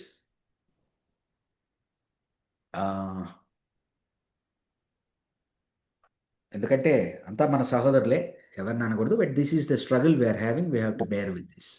Yes. Yes. But ఎక్కడైనా ఒకటేనండి నాకు తెలిసినంత వరకు, godly people should be in the help కదా. అందుకని ఎగ్జాక్ట్లీ. ఈవెన్ 70 మంది పెద్దల్ని మోషే ఎన్నుకున్నప్పుడు కానీ, యేసు ప్రభు వారి శిష్యుల్ని ఎన్నుకున్నప్పుడు కానీ, ఈరోజు ఎగ్జిక్యూటివ్ ఎన్నుకున్నప్పుడు కానీ, వాళ్ళు కూడా దేవుని యందున్న బిడ్డలు, దైవికమైన ఆలోచనలు కలిగిన వారు ఉండాలి హెల్మ్లో. కానీ కాలక్రమేణా ఏమవుతుంది, దైవికమైన ఆలోచనలు కలిగిన వారు హెల్మ్లో ఉండడం తగ్గిపోతుంది సంఘంలో కదా. ఎస్. అవునండి. అది ప్రాబ్లం. కాబట్టి ఈ మోడల్ ఒకటి డెఫినెట్గా it is a faulty model, అంటే it's a difficult model. Whatever it is, our forefathers are kept it, let us go head.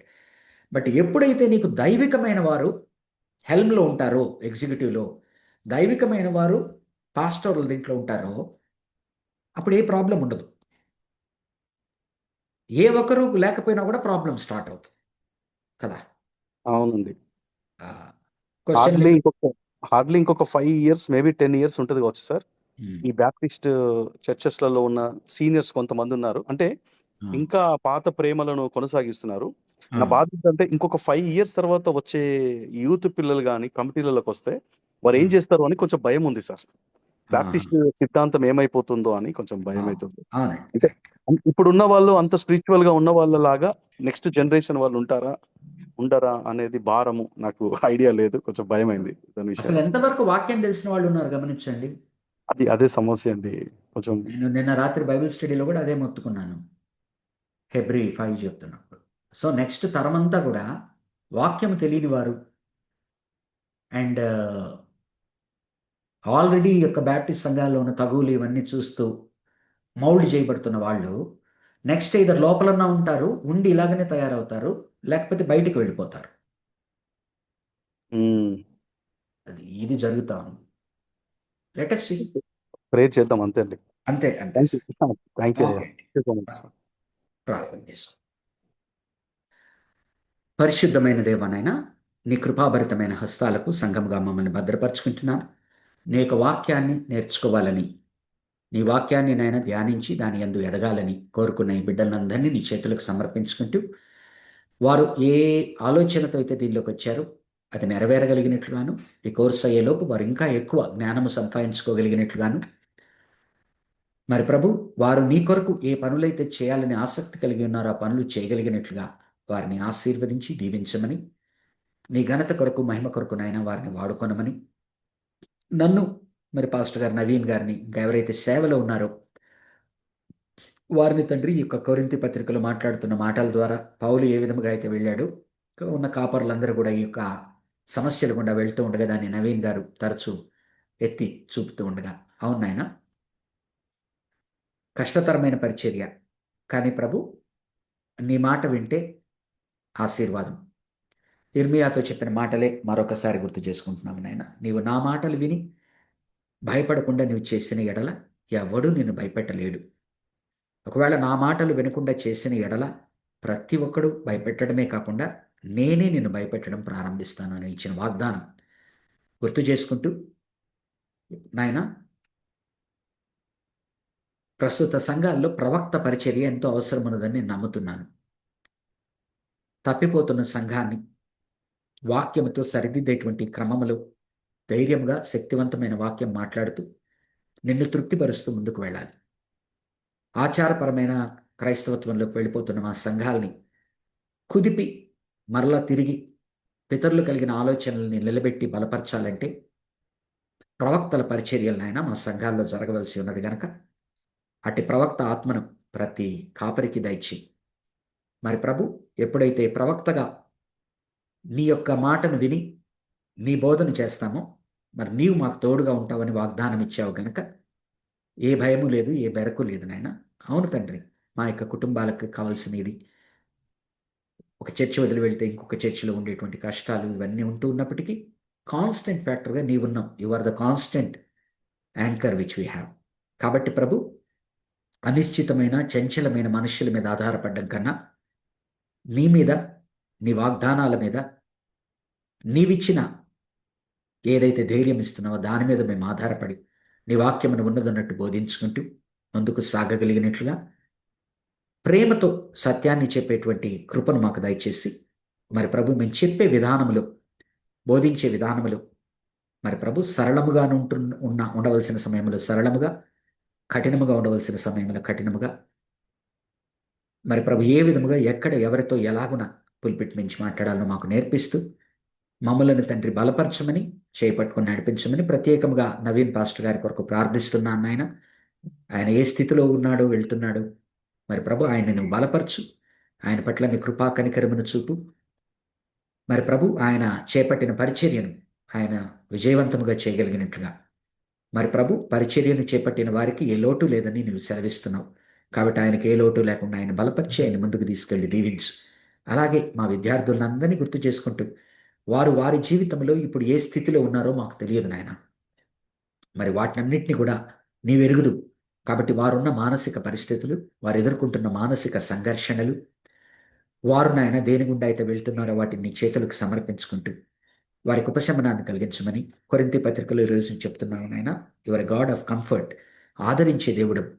కాబట్టి నాయన, నన్ను, మమ్మను, పాస్టర్ గారిని, ఇక్కడ కూడిన వారిని అందరినీ కూడా మేము వెళ్తున్న వాటి యందు వాటిని ఎదురు నిలబడగలిగినట్లుగా, తట్టుకోగలిగినట్లుగా మమ్మల్ని ఆదరించమని వేడుకుంటూ, మరి ప్రభు, మరణము నుంచి జయించిన వాడవైన నీవు